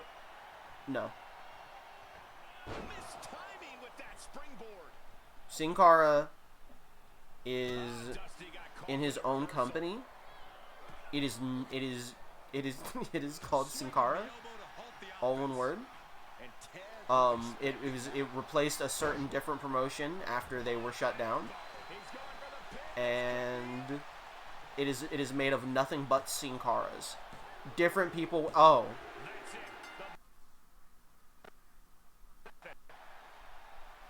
I was gonna say it's made up of nothing but different wrestlers in Sin Cara masks. Well, damn, I'm kind of feel like Bobby Lashley and Angelo Dawkins right now. I like Dusty Rhodes. I kind of thought Montez Ford had more going for him. He won the Royal Rumble in my eyes. I was like, yeah, I can't wait to see Montez Ford go crazy. They're just looking. Oh, that's me, bro. I'm just standing there going, oh man, really? Dog, really? At least Bobby Lashley and Angelo Dawkins have each other, you know? At least they still have each other. They're friends. Average Montez story. Dude, Corey Graves' face. Can we get this? Oh, we can't. That's unfortunate. It cut away. Oh, fellas. Big match incoming. This is going to be a banger, bro, for the Performance Center Championship. Noam Dar versus Booker T. Now Booker T did pin Noam Dar to win the title because he had to. Montez was going to win, but that didn't work for Dusty. That's Hulk Hogan's gimmick, and we're going to be using that gimmick a lot because there's like 4 Hogans. You can't steal it. But can Booker T defeat Noam Dar without Cristiano Ronaldo interfering in the match by being a participant in the match? That's the real question that has to be asked here. If Noam Dar wins, nobody is eliminated, and Noam Dar is the PC champion once again. If Booker T wins, Noam Dar is eliminated from Universe mode. This is big stakes here. Noam Dar, he's really become like a favorite of the people. Did he just like force push his nutsack? Oh, that's a nasty boot. But no, it wasn't actually. Oh, but followed up by another big boot. These two hate each other, bro. Big fat dunk. Sorry, I have a big fat dunks in my lap, and I couldn't help it. He raised his little leg up, which means I had to grab his tummy and squeeze and say big fat dunks. He doesn't mind. He's sleeping. Booker T bringing Noam Dar to the corner. What's stopping two people from hot potatoing the title? Literally fuck each other, really. Literally just each other. The only thing stopping two people from hot potatoing each other is if one of them ever wins 2 matches in a row. Incredible elbow drop. Because I'm not going to stop them from just hot potatoing the title. If they want to run that gambit for a year straight, if they've got the commitment, they've got the willpower to survive. But you gotta really rely, if you're trying to run that scam, right? Like, let's say you're phrasing this as if it's a scam. Like, these two people are gonna stay in a rivalry and hot potato the title all year, so they have to be like 2 of the last people in the universe, because like, yeah, I guess like, well, no, because if it's a title match, you can't edit it. So there's nothing you could do to change it on a pay-per-view. Unless for some reason they were stupid enough to not schedule it as a title match on the pay-per-view. But like, let's say hypothetically you were running this as a scam, right? Like you and your buddy are gonna do title matches, and at every pay-per-view one of you is gonna throw. And you're gonna hot potato the title until it's only you two and whatever 2 to 5 people will have to be left in the universe before you start fighting for real. Just to whittle down the numbers, right? Get to the very end. If you're going to do that, you have to really trust in your partner. You got to really have faith that when it comes their time to throw, they're going to throw. Because if they don't, you're the one whoever has the title has a power advantage in that dynamic. So you got to really trust whoever you're with. And let me tell you, I do not believe Noam Dar and Booker T have that kind of trust in each other. These two seem like they hate each other. No, a lot of blood here on Night of Champions, by the way. Is Noam Dar, the dirty weasel, revealing the turnbuckle and missing a move and leading to his ankle getting smashed by Booker T. Because you want to talk about people hot potatoing the belt. We got Baron Corbin and Undertaker coming up later tonight. Big elbow drop from Booker T. Heading directly into a pin. 1, 2. Oh, Noam Dar kicking out. You gotta imagine both these men still very tired after their match less than a week ago on Raw. I mean, Booker T took 4 sledgehammer hits to the nuts from famed athlete Cristiano Ronaldo.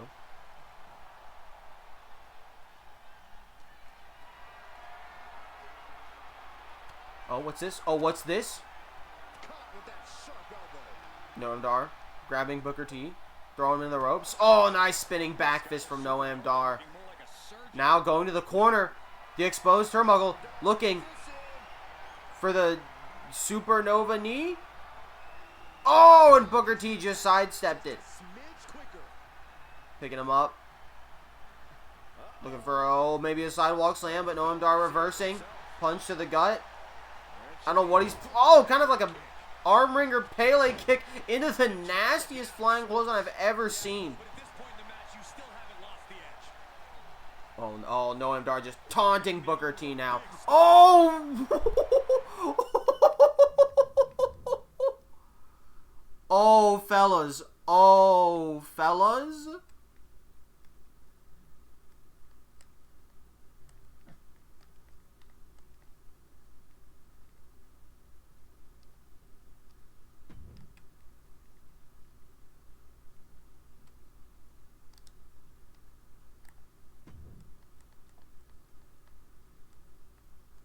Okay. Twisted the arm. Rolled over. Kind of scrunchied up the leg there. And then just fell apart.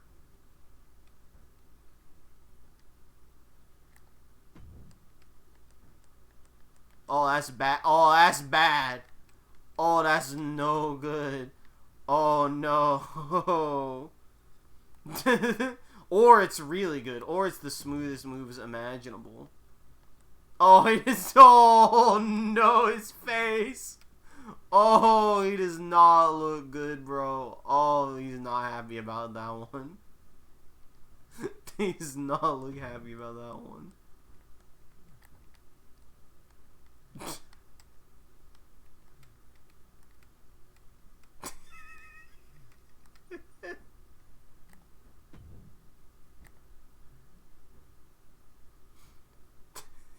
Is he looking at me like that?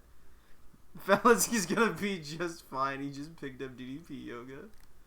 Holy. Anyway. What does he know that we don't? Why is he looking so smug? Oh, he knows the scissor kick's coming right after that spot. Into the pin. 1, 2, 3. Noam Dar has been eliminated from Universe mode. Booker T is still your champion.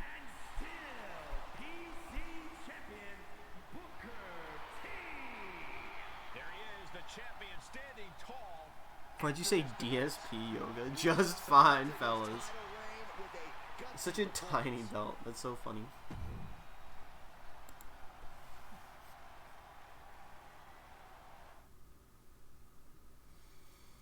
And fellas, it's a big match incoming. Big match incoming. Seth Rollins versus the Dolphin Man. Now, of course, we all are aware of the architect, Seth Rollins. Some of you may be unaware of the Dolphin Man. Now, the Dolphin Man is the arch enemy of the Lux Army and the leader of the Dolphin Corps. And he is a threat to mankind everywhere. He crawls inside your house and he squats there. And he wears nasty little diapers. He picked up Darkside Phil Yoga. The Dolphin Man is a sick little freak. The poor soul. And it's up to the Lux Army to defeat the Dolphin Man. But fellas, we don't really have a Lux Army here in Universe mode just yet. So truly, who can stand up to the Dolphin Man? Could it be Seth Rollins? We're finding out here. One of these men going home forever. Dolphin Man springboard. Oh my god! Incredible spin.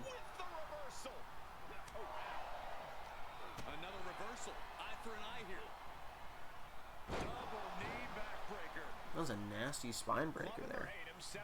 Truly, I don't want either to go. And really, that's the pain of the 2K24 Universe Eliminator.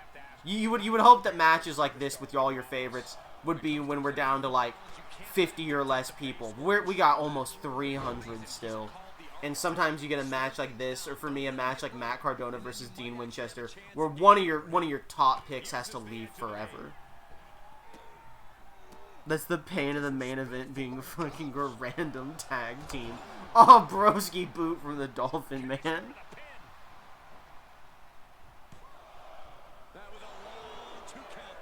Seth Rollins kicking out at 1, staying strong here. Doesn't want to go out easily, but the Dolphin Man is continuing to fight.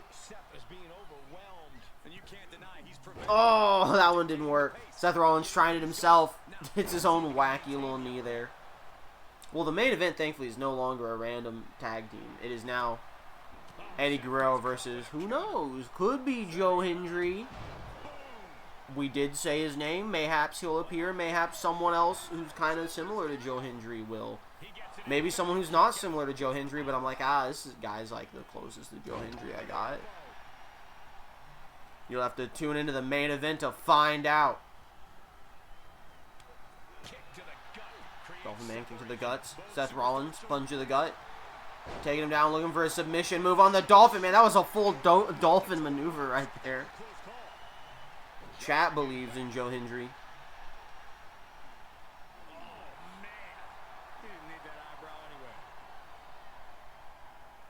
Oh, he's going Dolphin mode once again. No rope break this time. Full Dolphin. He's going full Dolphin. Oh, but Dolphin Man, he's used to being full Dolphin, and he spins right out of it. The worst clothesline I've ever seen. A second clothesline is a little better this time. Twisting out the legs of Seth Rollins as Dolphin Man is getting hyped up. Looking for the pinfall here.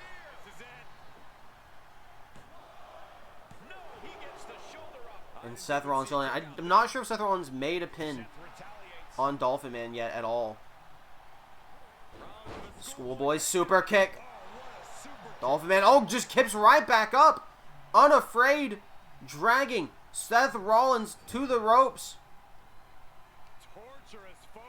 Oh, I'm trying to work the knees. I think he's trying to hurt Seth Rollins' leg so he can't deliver the curb stomp. Very smart. But Rollins spinning him around. Big forearm. Oh, Dolphin Man was ready. Goes for a big boot. Rollins was ready for that one. Kick to the gut.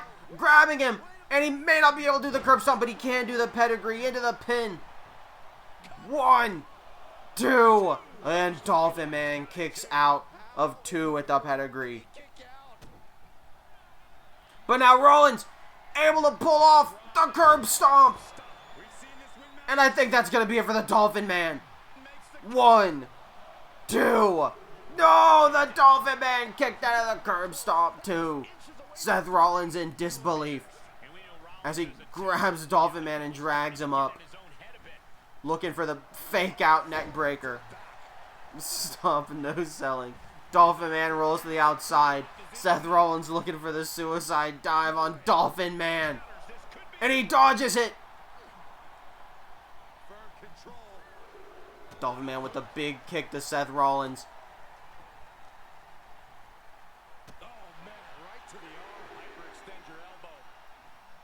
Dolphin Man really showing himself to be a serious threat to the entire universe mode here. Big flying knee. Shades of Hideo Itami to Dolphin Man.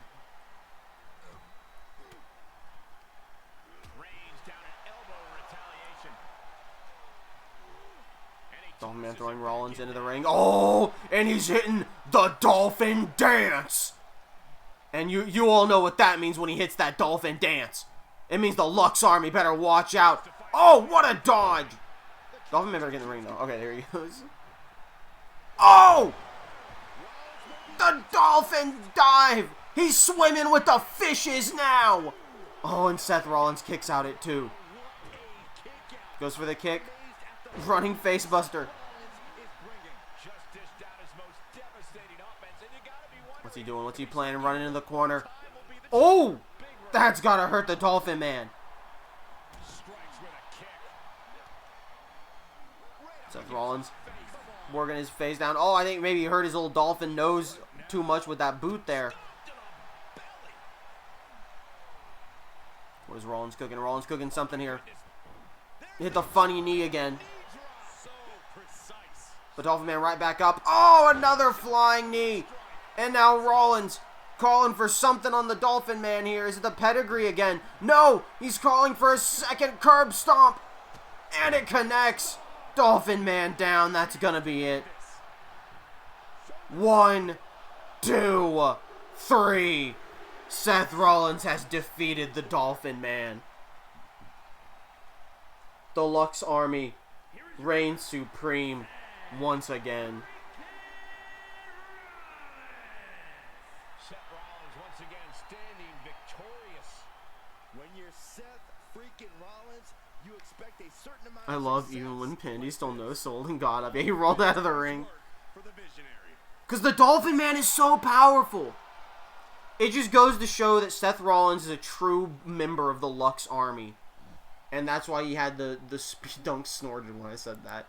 He had the true spirit and will to fight within him that allowed him to defeat the Dolphin Man. As close as it may have been. Oh, fellas, this is a rough one. This is a rough one. We got a rough match coming up next. It's the undisputed WWE Universal Championship. The champion Undertaker versus the challenger Baron Corbin. The Undertaker has been running wild through all of Universe. Baron Corbin is a former champion who lost it to Undertaker's cash-in. No, wait, it was Undertaker had it and Corbin got it with the cash in, then Undertaker won it back from him. I think that's how it went, actually. He really does feel like the CPU put better matches on besides tag teams, which feel no different. No, I agree. Like, sometimes we get two competitors that I'm not super invested in, and they have, like, a very regular match, and so there's not much for me to say. But, like, the matches feel different for the most part. Like, I'm sure eventually we might start to get burnt out if we don't get, like, more gimmick matches in. But, that's, you know, that's where the pay-per-views got to come in to, like, spice things up. But, like, for the most part, dude, Corbin is freaking out. For the most part, they usually go pretty crazy in their matches, or at least decently. If Corbin wins, no one eliminated, he becomes the champion. If Undertaker wins, Corbin eliminated, and that will hurt me very much to see. Taker definitely had the briefcase. Alright, big boot to Corbin. And he's already... Dude, what is up? Why is everyone bleeding? Dude, there is so much blood at Night of Champions, bro. There's, like, no gimmick matches until the main event. Dude, imagine you're booked to be in the casket match main event of Night of Champions, and legit every match before yours has blood. I would be livid, man. Like, oh, so you want us to, like, kill ourselves, then, to stand out in our casket match? Dude, funny fat dunks. You can't do this in the Undisputed. Run, run, Baron, run! Oh, he made it. We had to tease the poop finish. Oh, nice. Oh, he's tricked him. Made him think you were going to send him outside. Oh, no. Please. There was a gimmick I really wanted to do with Baron Corbin, but it looks like I'm not going to be able to do it because the game doesn't allow it, so I really don't want him to, like, lose here. I had such a funny gimmick for Corbin planned, and the game doesn't let me do it. Oh no, the titties are already coming out. Corbin, no! I wanted Corbin to go so far. What? No, he's gonna kill him. Corbin, fight! He's calling it. Fight, Corbin, not like this. No, what is this? Is that the last ride? No! Please, Corbin, I had such big plans for you. You can't die like this. He's not done with him either. Please, no. You can't do a flying dead man from the top rope to Baron Corbin. No, guys. Yes. Yes. Yes. Kill him. Corbin. Dodge. You freak. You smell. Get him out of there. Don't count out. You gotta listen, Corbin. You can't win the title. You gotta get the count out and just regroup. Go for the PC title. I think you can beat Booker T. You gotta let someone else topple Undertaker in like a multi-man match first.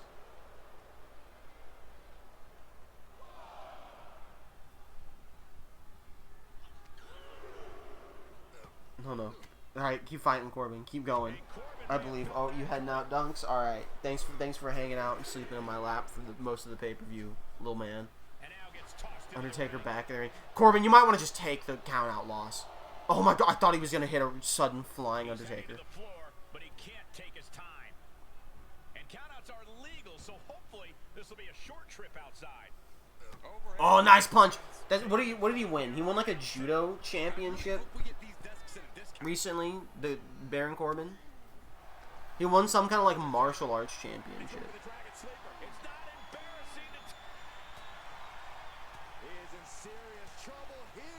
Big punchies to Corbin. Goes for the big swing. Oh, what hell of a knee breaker right there. As we do a big breaky on the arm. Corbin going up top once again. Sorry, Undertaker going up top once again. Oh, no! No! No! He baited him! He baited... Roll! Roll! Oh! No, sold! It's my vibes! My vibes are powering Baron Corbin! Oh, no! No! Okay, Undertaker's stupid. I thought he was going to snake eyes him on the turnbuckle that Corbin had just uncovered.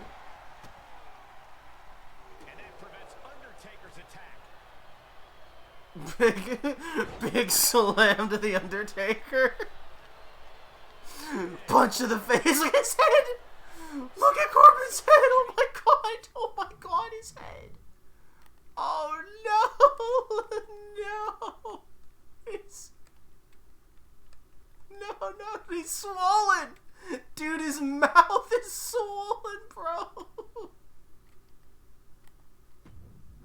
See, you gotta fight Corbin. You gotta hit the end. You gotta hit the deep six and then the end of days. This is your chance. It's your chance. You can do it. Off the ropes. You gotta fight Corbin. You gotta give it everything you got. You gotta. Yes! Yes! Wait! The ref was distracted! Turn around! Oh my god, he's the best to ever do it! Oh my god, he's the best to ever do it. It was so perfect. He didn't get the pinfall off of it, but he's the best to ever do it. Actual booked match. Deep six. Deep six.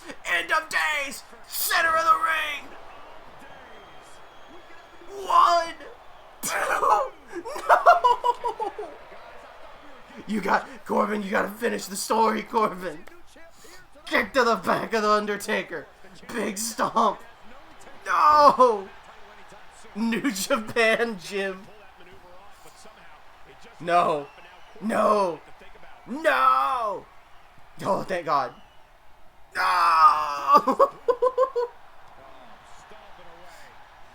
Oh no, you see his fist. See how Undertaker holds his fist? Because he's one of the best strikers in the business. It is because he's calling for the choke slam. That was the Kane choke slam. I just threw up in my fucking mouth.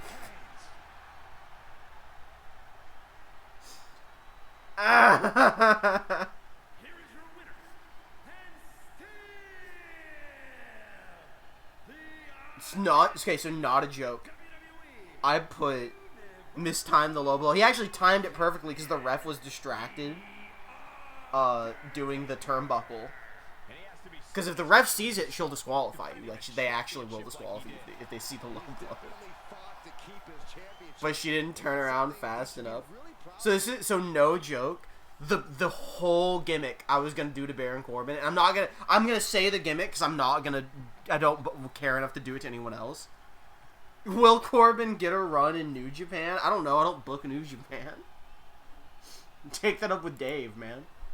The whole gimmick I was going to give to Corbin was he was going to be the only person whose matches I interacted with.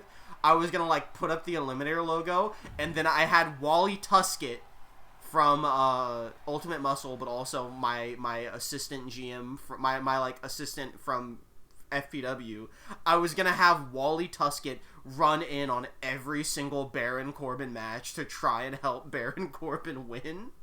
And I was going to be like, who could have sent Wally Tuskett out to help Baron Corbin? Baron Corbin must have some friends in high places. And then the game just doesn't let you do run-ins on pay-per-views. And then Corbin just loses. I'm so sad he's gone, man. I wanted more. Because this is a shoot. I'm so upset Baron Corbin got released. It makes me, like, genuinely so upset. Anyways, Undertaker 98 versus Ravishing Rick Rude. That's the dead man difference. Yeah. Like, I couldn't do anything. I couldn't stop him. I had to just hope for Corbin, but he's gone now. That hurts me. That hurts my soul real bad. Having Corbin go out at the first pay-per-view, man. He did good too. I think he would have done well. I think if he didn't have to go against the person with the highest overall in the game, he would have had, like, a real chance. What the fuck is that, ref? That foot was clearly under the rope, man. Sorry, I sent text. I'll just leave it at this. Nobody comes into a match hoping to get chucked around like that. Oh, flipping the script on him there. I like this aggression, just pure brutality. Come on, easy. Just how desperate do you have to be? I like to think the Undertaker didn't leave the ring. He just changed clothes. The Undertaker, like, raises his hands up like he's Kane and then does, like, the downward chop and, like, a huge billow of purple smoke explodes around him, and when it fades, his title belt is gone, and he's in the Ministry outfit. And then the next fight starts. Ravishing Rick Rude comes out. Did Bobby Heenan throw a kendo stick into the ring? Please don't remind me, Corey. You know, you really can't ignore just how much intimidation plays a part of the Undertaker's Why? success. Okay, I need lore answer for this. Like you said, Cole, it's Why does Ravishing Rick Rude have the Ultimate Warrior on his ass? Like, why are the Ravishing Rick Rude's tights Ultimate Warrior's head with two muscular legs coming out of it? What like a nightmarish set of tights? Like having like a fake belt on your waist, I get it. Why is there a torso-less and armless Ultimate Warrior on his ass? Bro was a sick freak. I knew Ravishing Rick Rude was like a sicko, but I didn't know he was like that much of a sicko. That's like a different level of sicko. Is that the European title on his belt? Like, what is that? That's not his legs, it's his arms. Brother, I want you to look at that and tell me that that looks like fucking arms, man. All of Rude's promos was gyrating at the crowd for 5 minutes. Yeah, but like being a sex pest and a womanizer was his gimmick. His gimmick was, I'm gonna cuck you, losers. His gimmick was not, check out, what if the Ultimate Warrior was just a head with two legs? Like, by the way, literally everyone is no-selling the Tombstone Pile Driver, and I think that's really funny. What is happening? Dude, dude, Undertaker just had an incredible match with Tom Peastock. We gotta bring it home. And Dolphin Man was no-selling too. Welcome to Night of Champions, bro. Everyone's bringing their A game. It's serious business. For the win. Dude, what is Rick Rude's finisher? A regular neck breaker? Yeah, what a freak. Wait, there's no way! Why?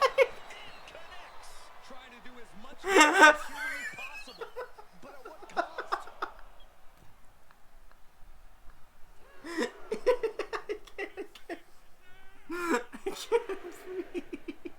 Rude looking to bait his opponent into a mistake. Get the count out, look, Rude. I think Ministry Taker might have the lowest overall of the Undertakers. I could be wrong. I think Ministry Taker is like the most beatable Taker. None of them are weak. Like, they're all above 90.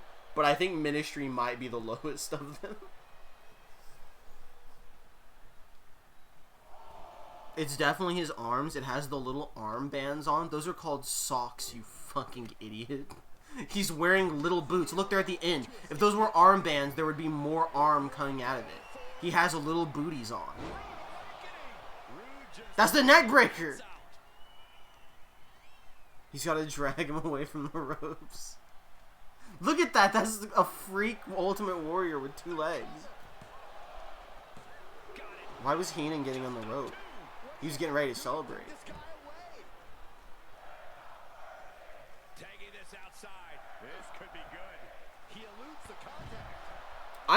I feel bad for Eddie Guerrero and his mystery opponent that they have to, like, follow up this entire pay-per-view with a casket match. Taker Smart knew he would get New Japan.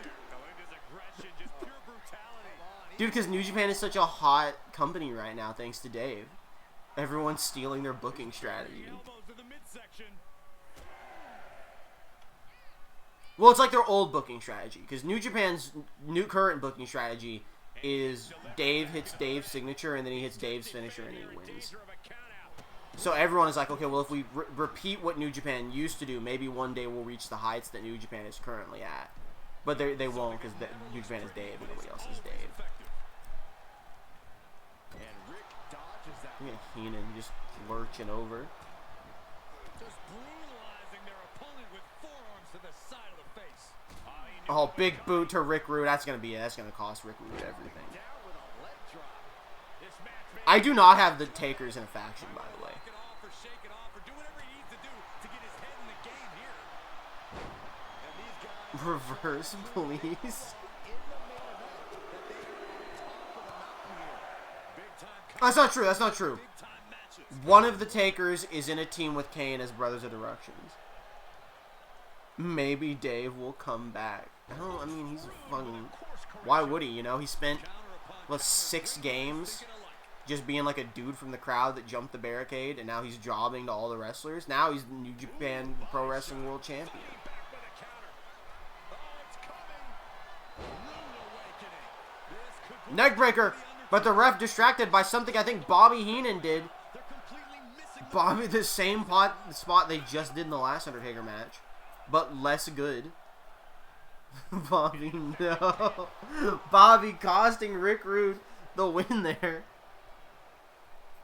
Dude, I should make Rick Rude's fucking shitty-ass championship belt pants with the Ultimate Warrior face official title, and then whoever beats him gets to wear his little shitty pants. wobbly in the corner. In the corner. And an elbow for good measure. Going for the stomp. Undertaker back up. Nice running DDT from Rick Rude as Undertaker rolls right back outside.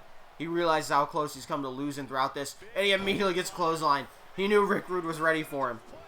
It's electric. Rick Rude getting Undertaker to his feet. Grabbing him up. Oh, he's... Oh, what do you mean rope break? What do you mean rope break? Good stun gun, did he hit? Into the pin. 1, 2. That feels like the ref screwed him. That feels like the ref screwed him on that one. Just randomly calling a rope break. Rick Rude crying outside. Another Undertaker victory. None of the Undertakers can be stopped at this rate. It truly is a night of champions. I thought the Corbin match was better than that.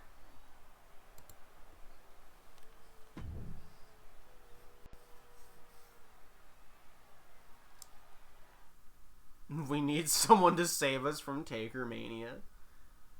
I guess I'll turn entrances on for this one since there's a surprise entrant. I hope Taker is in the casket.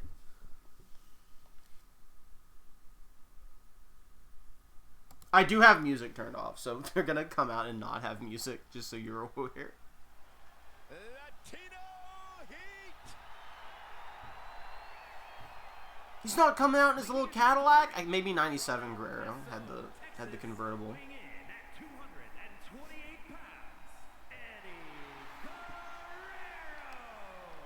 So many historic memories of Latino Heat. I know our Look at him. Look at that bold man.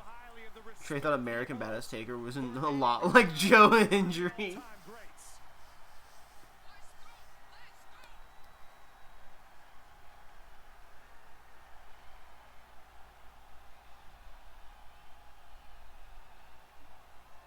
Took a good point. I didn't really think about that.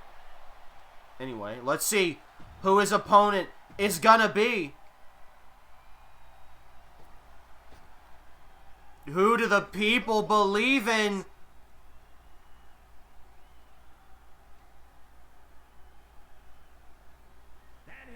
They believe in Joe Hendry.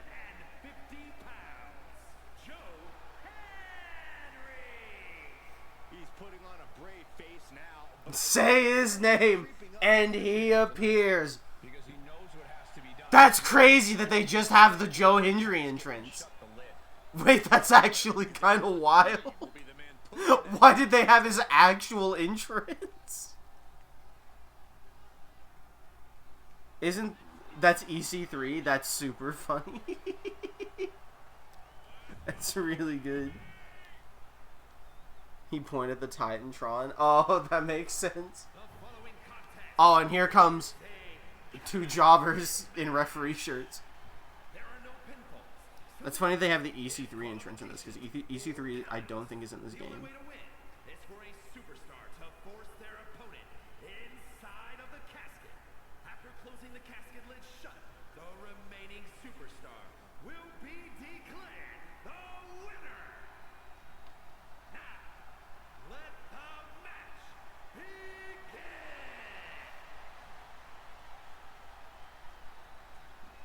begin.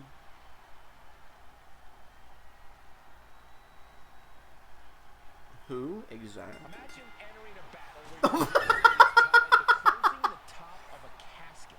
Yeah, I'm sorry, Ultra, but this is Frosty's pick to win the entire universe. You think some loser from TNA is gonna walk in and have a chance at winning a casket match against the legend Eddie Guerrero?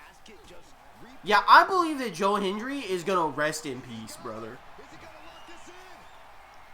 Oh, the ankle locks in.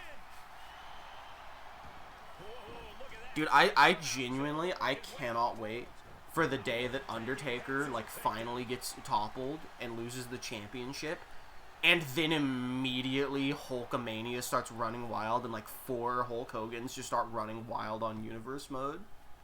And everyone is gonna, like, miss the Undertaker. Eddie Guerrero already opening the casket as Joe Hendry follows him outside. What's the plan here? Hits him with Kick to the gut from Eddie Guerrero. As Joe Hendry fighting back, elbows to the stomach. And now thrown back into the ring. Hendry sliding in. Oh, Hendry in the casket. Is Eddie Guerrero gonna get the victory here? Is it gonna be just that easy? No, I don't think it is. It's gonna be not even nearly that easy. It's not close at all, actually. This is gonna be our last show of the pay-per-view. I'm gonna No telling what's underneath the ring tonight. take a break, go put lotion on my chemical-crusted hands, and then head out to go see Sonic 3 afterwards. Head out a little early. We got a good amount of wrestling in today. I think if I had nothing else going on, I could probably be willing to squeeze in an extra show. I don't know how everyone else feels, but I think with me wanting to probably head out here in like an hour, probably shouldn't try and squeeze in an extra one. And it's a good match to end on. The reveal that Joe Hendry is in Universe mode. For now, maybe we immediately lose Joe Hendry. Oh, right in the ladder. Joe Hendry, you can't do it. Think of the optics of it. The kendo stick, as foreshadowed by Noam Dar. The prophecy. It really is Joe Hendry trying to put Eddie Guerrero in a coffin. Masterful gambit, Frosty. The psychological warfare. We either end on heartbreak or heartbreak. And isn't that what a true main event is all about if you don't got a title on the line? I thought that was a double neck breaker for a second. On the kendo stick. This superstar has a hold of the leg going round and round. Ouch! Right down on the leg. Clearly had a strategy going on there with the attention on the leg. Oh, that'll break his arm. Vicious. He's outside the ring now. Oh, what's Joe Hendry grabbing? Grab a guitar! Oh, I grabbed the chair. He's looking to absolutely destroy his opponent with that Get dodged, idiot. Moron. hits the mark. Yeah, I believe you suck at wrestling. Dipshit. See, I'm more of a Joe Hendry local hero kind of guy, and Joseph Connors. You know, that's my era of Joe Hendry. And one of you who probably thinks of themselves as the real Joe Hendry fan probably said, "What the fuck does that mean?" Yeah, you fucking fake Joe Hendry fan, you dumb piece of shit. Oh, you watch TNA? Yeah, you and 6 other people. Goodness, what a knee strike. Joe Hendry. And I almost said hitting the double axe handle. That's just 2 punches. He's hurt his back a little bit. Oh, he's got the kendo stick. Taking it to Eddie Guerrero. He's starting to struggle here. Oh, nice punch. Fighting it off, multiple chops. I don't know what that was, but it worked. Hero hits the uppercut. Could he be looking for the flying elbow? No, this one was the frog splash. Joe Hendry in a lot of pain here. That might do him in if Eddie can get him into the casket. But Hendry fighting back. We're gonna go ahead and snooze this ad break. We're not gonna get an ad break in this match. Joe Hendry trying to push Eddie Guerrero in the coffin, but he's fighting back. It feels so weird to say Three Amigos. He will never hit the Three Amigos.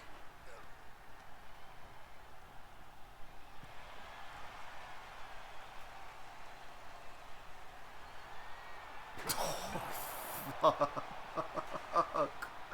Holy shit. By the way, no blood yet.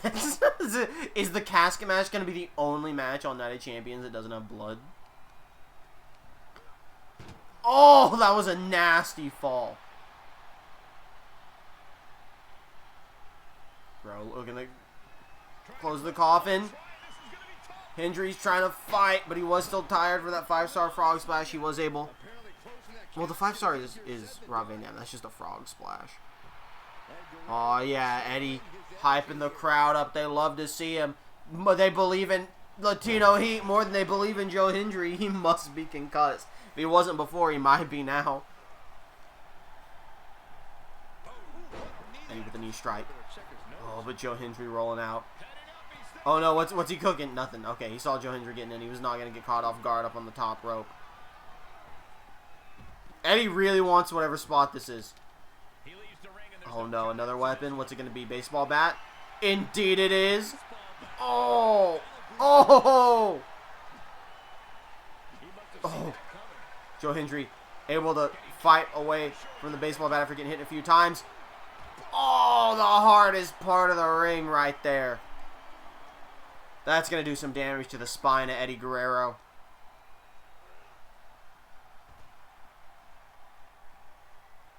Meanwhile, Hendry, single arm spine buster. Looking for the baseball bat. Oh, he's getting a big run. Oh yeah, that run really charged up that move right there. I heard an ambulance outside. I thought it was in game. I thought the ambulance was coming in for the casket match. Yeah, where's the 3 stages of hell match where you have to... Is it a shovel? Where's the 3 stages of hell match where you have to put your opponent in a casket, put the casket in the back of an ambulance, then drive the ambulance into a hole and bury it? You can't guess. Did Michael Cole just yell 2 amigos? Well, here comes the actual move, Michael Cole. Into the 1 amigo, 2 amigo, 3 amigos, and the shovel. Oh, oh, oh, fell. I think it's over for Joe Hendry, boys. I think it's over for Joe Hendry. I don't think I believe anymore. Oh, we did get the running knee though. Eddie Guerrero's getting right back up. Good line from Corey Graves. Ultra currently in the prayer circle. Oh, shit, brother. Maybe it's not over for Joe Hendry. Oh, look at the flare on this fella. Oh, he threw it! Oh my god! He just tomahawked a shovel at Eddie Guerrero point blank range. Ultra, your prayers are making Joe Hendry too strong. It's been a struggle for these competitors to find an end to this match, but the struggle's worth it. With every move you make, I think Eddie was thinking about grabbing the kendo stick, but he was too weak. Get up, Eddie. Get up. He's stomping the back of your head. It cannoned like this, Eddie Guerrero. And it won't. Inverted DDT to Joe Hendry. Oh, classic Eddie Guerrero drop kick. He's got him up. Big uppercut. Good frog splash, maybe, you know? Just a stomp on the wrist, a stomp on the face. No. But he did it! The casket match has blood. That means we're going to the finish, boys. Oh, Brain Buster! The last amigo! And he's throwing Joe Hendry into the coffin. Rest in pieces, Corey said the line. Undertaker style. It's over. Eddie Guerrero is your winner. No, Joe Hendry still able to fight out. And I love how he didn't get right back in the ring. He immediately took a moment to breathe. Oh yeah, he twisted him. He twisted his nipples to stop him from getting the chair. Now let's see if Joe Hendry can put Eddie Guerrero away after all of that. Oh, it's not even close. It's not even close. It's not even close. Joe Hendry's he does not have enough in the gas to fight from that. Oh, it's definitely over. Joe Hendry's getting the chair. And he's coming around. Eddie Guerrero's running to catch him off guard. Oh, he twisted his titties. Oh, snapmare onto the chair. Oh, he's working over the blood. He is getting the blood flowing on Joe Hendry. Hit the frog splash from inside the ring while he's on the chair. Oh, his ankle. Oh my god, he's going to shatter it. Joe Hendry back up. Nice right hook there. With the one-arm spine buster.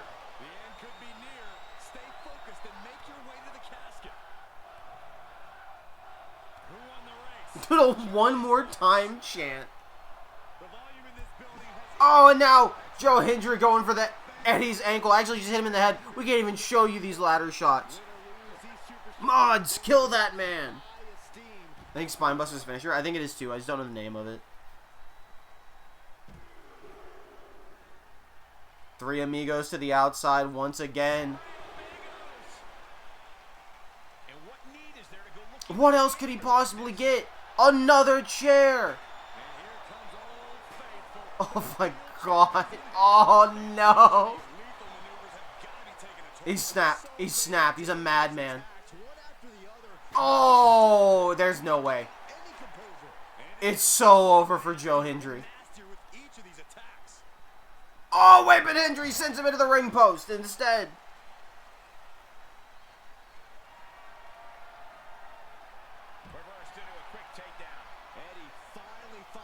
I think I'm at the point I firmly don't believe in Joe Hendry. I think Eddie Guerrero is super winning this.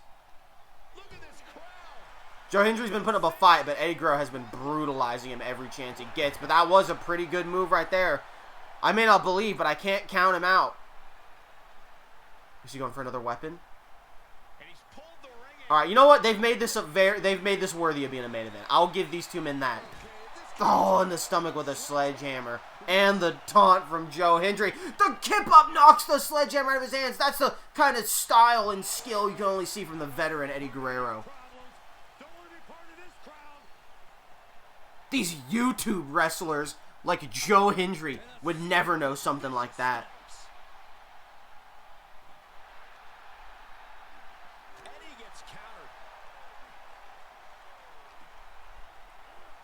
Eddie throwing Joe Hendry into the ring. But Joe Hendry right back up.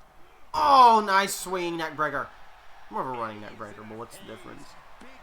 Last of a positive attempt. Ooh, right in the corner of the table. Joe Hendry looking for something, but Eddie Guerrero pushing him away. And Joe Hendry picks him right up.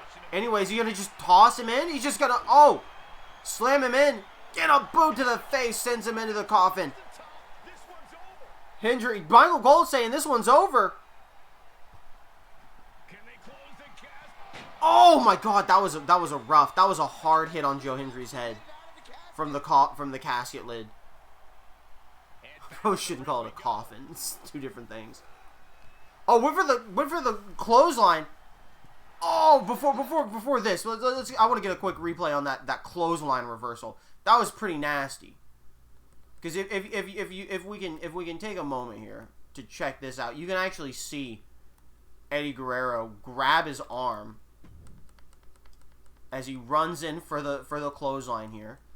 He goes in, and Eddie wisely ducks under, grabs the arm, twists him over, only to get thrown in. Holzer, I think you're behind, so I'm gonna not spoil when the win happens. Oh! Great, out of nowhere, he's pushing it in. Was that last throw into the casket enough? And Eddie Guerrero fights out. It was so close. Gonna be breathing a sigh of relief. Eddie Guerrero. Joe Hendry, I think is stupid. He's playing to the crowd thinking he's won. Eddie's sneaking up from behind, and Joe Hendry sees him and runs in for another running neck breaker. The crowd is not happy about this. Big forearm. Discus. German suplex counter from Eddie Guerrero. You can really see the blood flowing from Joe Hendry's face now, though, as Eddie Guerrero has gone back outside for the shovel. There's only one way to put someone in a casket. It's with a shovel. Imitating Joe Hendry's taunt from earlier. Is he going to do the throw? He's not going to do the throw. Kick to the stomach. A DDT onto the shovel. We couldn't show that. That was too graphic. He just caught, his face got caught on the edge of the shovel with that DDT. That just completely gashed half his head open. We had to hide that one. That DDT was too nasty. And the lasso from El Paso. But exactly. Well said, Michael Cole. Is it a second lasso? And Joe Hendry just tapping over and over. Look at the blood. Oh my god. Oh my god, look at the blood from landing on the shovel. Oh my god. The shovel split his head open. Look at the blood stains from Joe Hendry. He can't move. It's over. He's barely conscious. The shovel landing took everything out. Wait, the reversal! They reversed him in! Joe Hendry trying to sneak the victory! They did it! The crowd can't believe it! Look at his head! Joe Hendry has put Eddie Guerrero in the casket and eliminated him from the universe to end off Night of Champions. I'm actually molding. I am seething. The shrug. He said, "What you gonna do about it? What you gonna do about it, huh?" And that right there is why Joe Hendry is the local hero. Holy crap.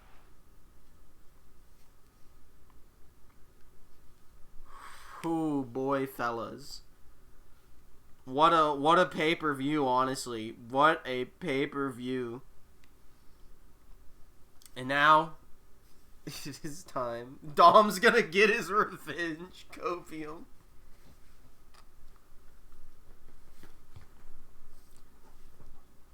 It really makes you wonder if a match like that shoots Joe Hendry up in the rankings or plummets him because everyone hates him now. Alright, we gotta say our goodbyes here. Well, first things first, we have to edit our teams. My universe. Tag teams.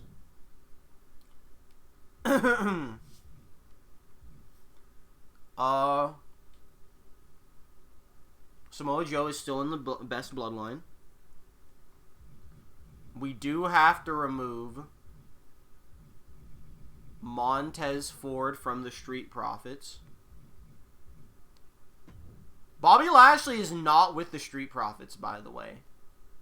So I guess I'll replace Montez Ford with Bobby Lashley, since he was hanging out with Angelo Dawkins. I think we might have someone to defeat Taker. I think that might be everyone who was in a team besides having to edit the tag teams. Okay, so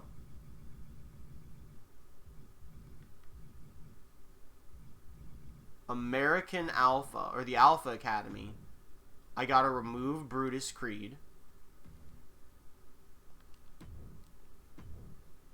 And then I go to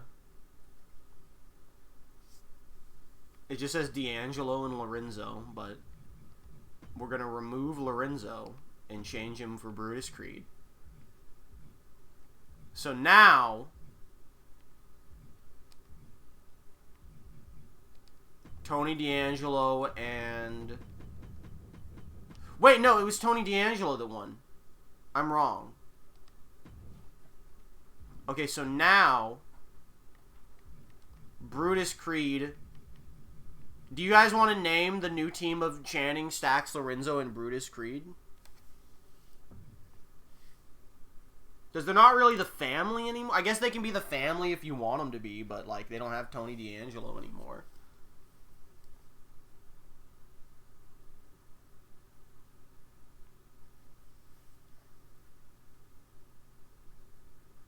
These are the non-champions. These two are not the champions. It's the family. Okay. The boys. Alright.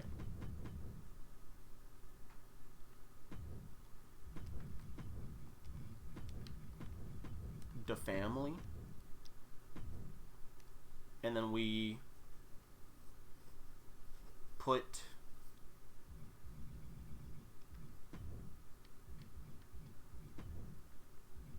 Tony D'Angelo in the Alpha Academy.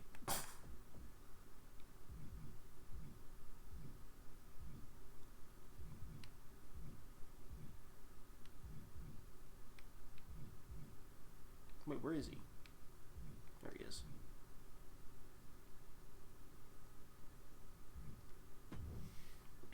Now, question. This is I'm gonna let chat pick this. The family, they moved out of college. Do you guys want me to throw... Ultra, you can type this in chat if you want to ask Frosty. Should I throw Roderick Strong in with these three and call them the Diamond Mine?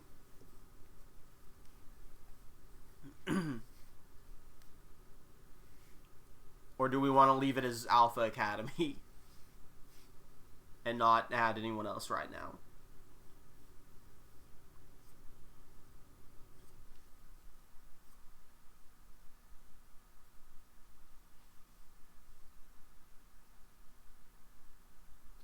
I will not replace Gable, but we can add Roderick Strong. I'm not doing anything else with him.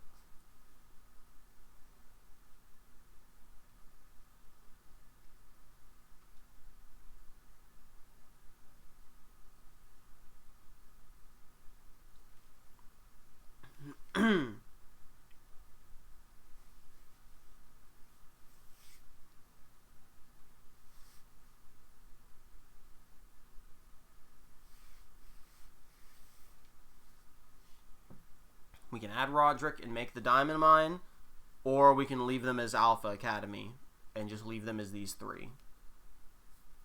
Diamond Mine with also Roderick, or Alpha Academy without Roderick. Sure? Alright, here we go. Oh, spoilers. Whoa. I gotta put the thing up. Whoa, oopsies.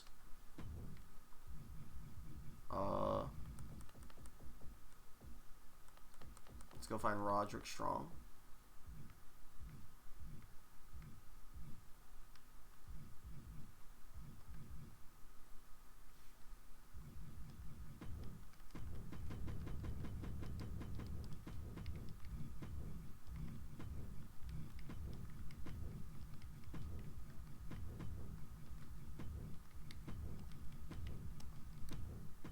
No, I will. Okay. Bonus question.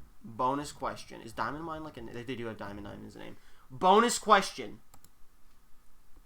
In order to put the Alpha Academy with the Diamond Mine, I had to remove the other members of the Alpha Academy, which were Otis and Akira Tozawa. And I did not make them a tag team. Do we want to add Otis or Akira Tozawa back into the Diamond Mine, since they were previously cut to create the Alpha Academy? Well, they were cut from the Alpha Academy, so the Alpha Academy could be closer to modern day before we changed it to the Diamond Mine, which is now just like 4 random guys at this point. So it's like, do we want to also just toss in Otis or Akira Tozawa?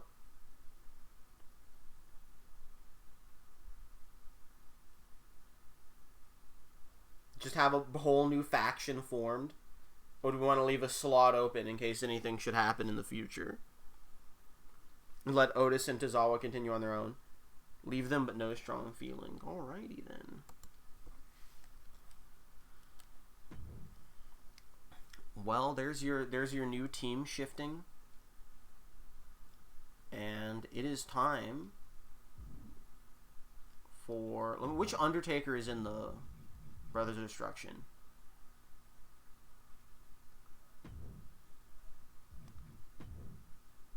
I don't know. I think this is the one that is the world champion.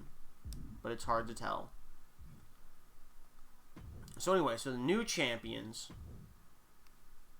are...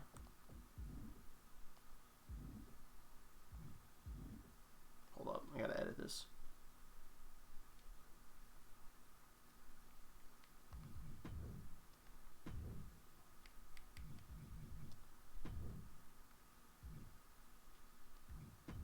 So it is now Tony D'Angelo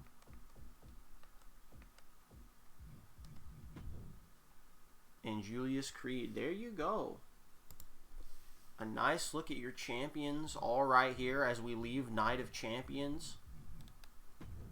Really stands out. And lastly, as we must always do, it is time to say goodbye. Big pay-per-view. 7 people are saying goodbye tonight. We are saying goodbye to 7 people. Goodbye, Charles Entertainment Cheese. Goodbye. Goodbye, Baron Corbin. Baron Corbin had an overall of 75. For reference, the Undertaker he fought has a...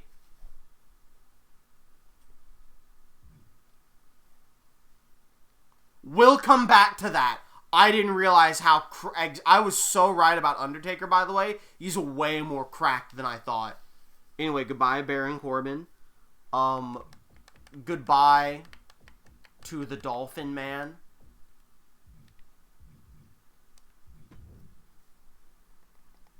Goodbye to Eddie Guerrero. Goodbye to Montez Ford.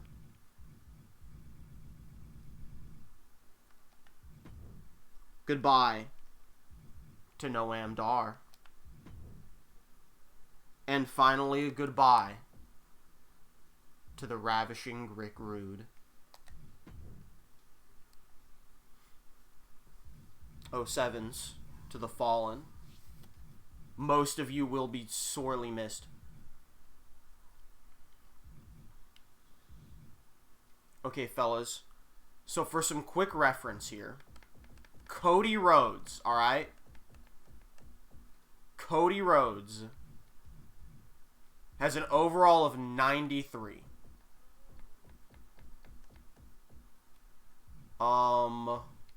Roman Reigns has an overall of 97 for current Roman Reigns and 90 for Shield Roman Reigns.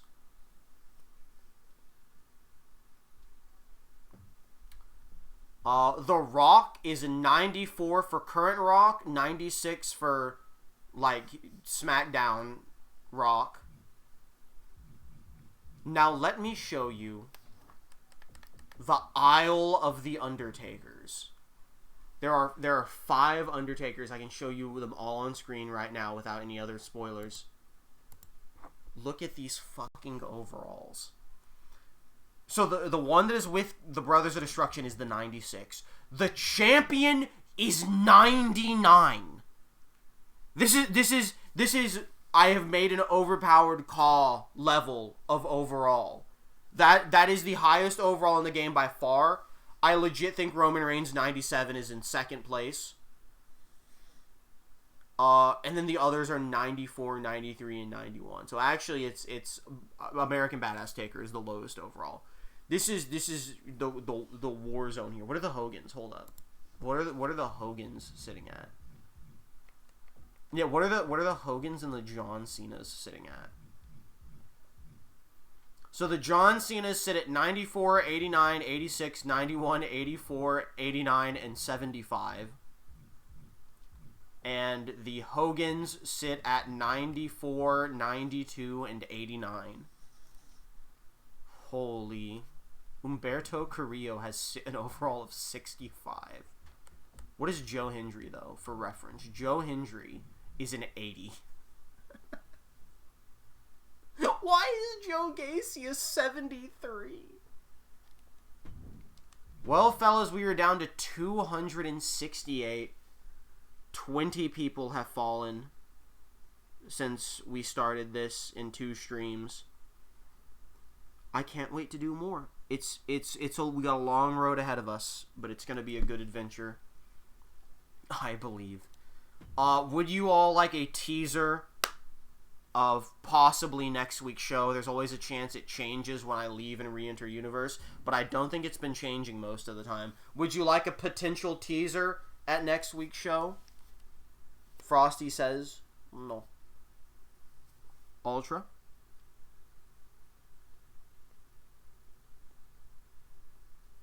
Sure, alright. Teaser. If Frosty does, if you actively don't want to see the teaser, feel free to leave, Frosty.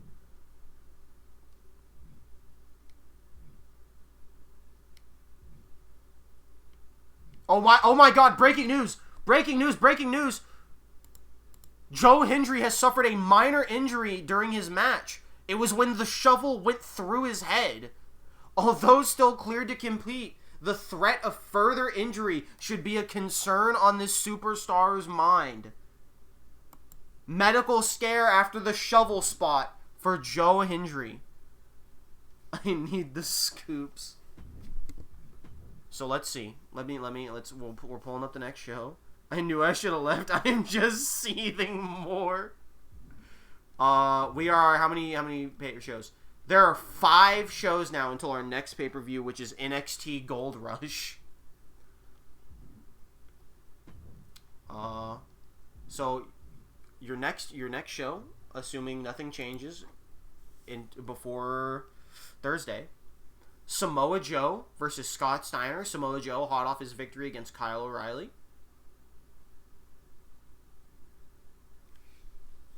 Did I forget to remove Kyle O'Reilly? That was on the pay-per-view, wasn't it? Or was that a count-out? Hold up. I gotta check my notes again. Oh, it was a count-out. Okay, it was a count-out. I did put the notes down correctly. Still, hot off his win of against Kyle O'Reilly versus Scott Steiner. Young Scott Steiner. I don't know if the old one's in this. Grimace versus Finn Balor. Oh my! Yokozuna! Oh, that's a big spoiler. That's a big spoiler. I hope Frosty wasn't watching that one. Peacemaker versus Hulk Hogan. Dude, the next Raw is stacked, assuming it stays this way. The main event. Did we, forget what the pay-per-view was? What do you mean? What do you mean? Did we forget what the date was? The hero we need. I didn't realize you were such a big Hulk Hogan fan. We got the wrong script. And in the main event... Oh no! My god! This was the pay-per-view lineup. I didn't even notice it was a casket match.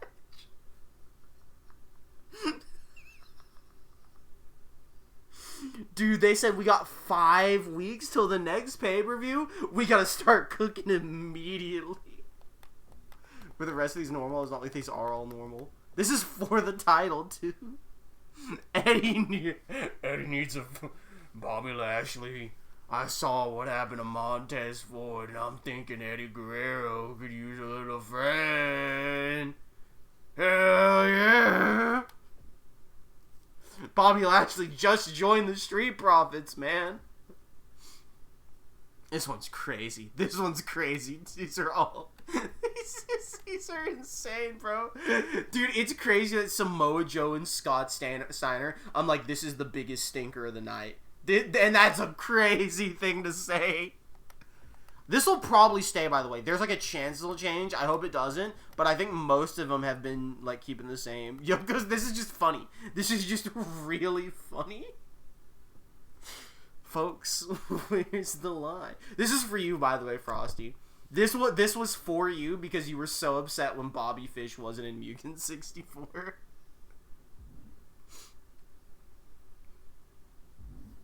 Yeah, we're gonna leave. Hey, thanks for coming. Thanks for coming, everybody. Thanks for coming. And I want you all to know that as I know while you're reeling over the losses of Baron Corbin and Eddie Guerrero, I do think it is important to note that things can always get worse, and that there is always an omnipresent shadow looming over all of us. I just bought one land in the meadows. Now I'm getting paid cash with Atlas Earth. Yeah, virtual land all across the globe. The next wave is digital, catch me on the way up. The glow up is visible, couple more. Watch mine gon' go up, it's about to go nuts. It's about to go nuts. Now I'm getting paid, red in cash with Atlas Earth. Atlas Earth.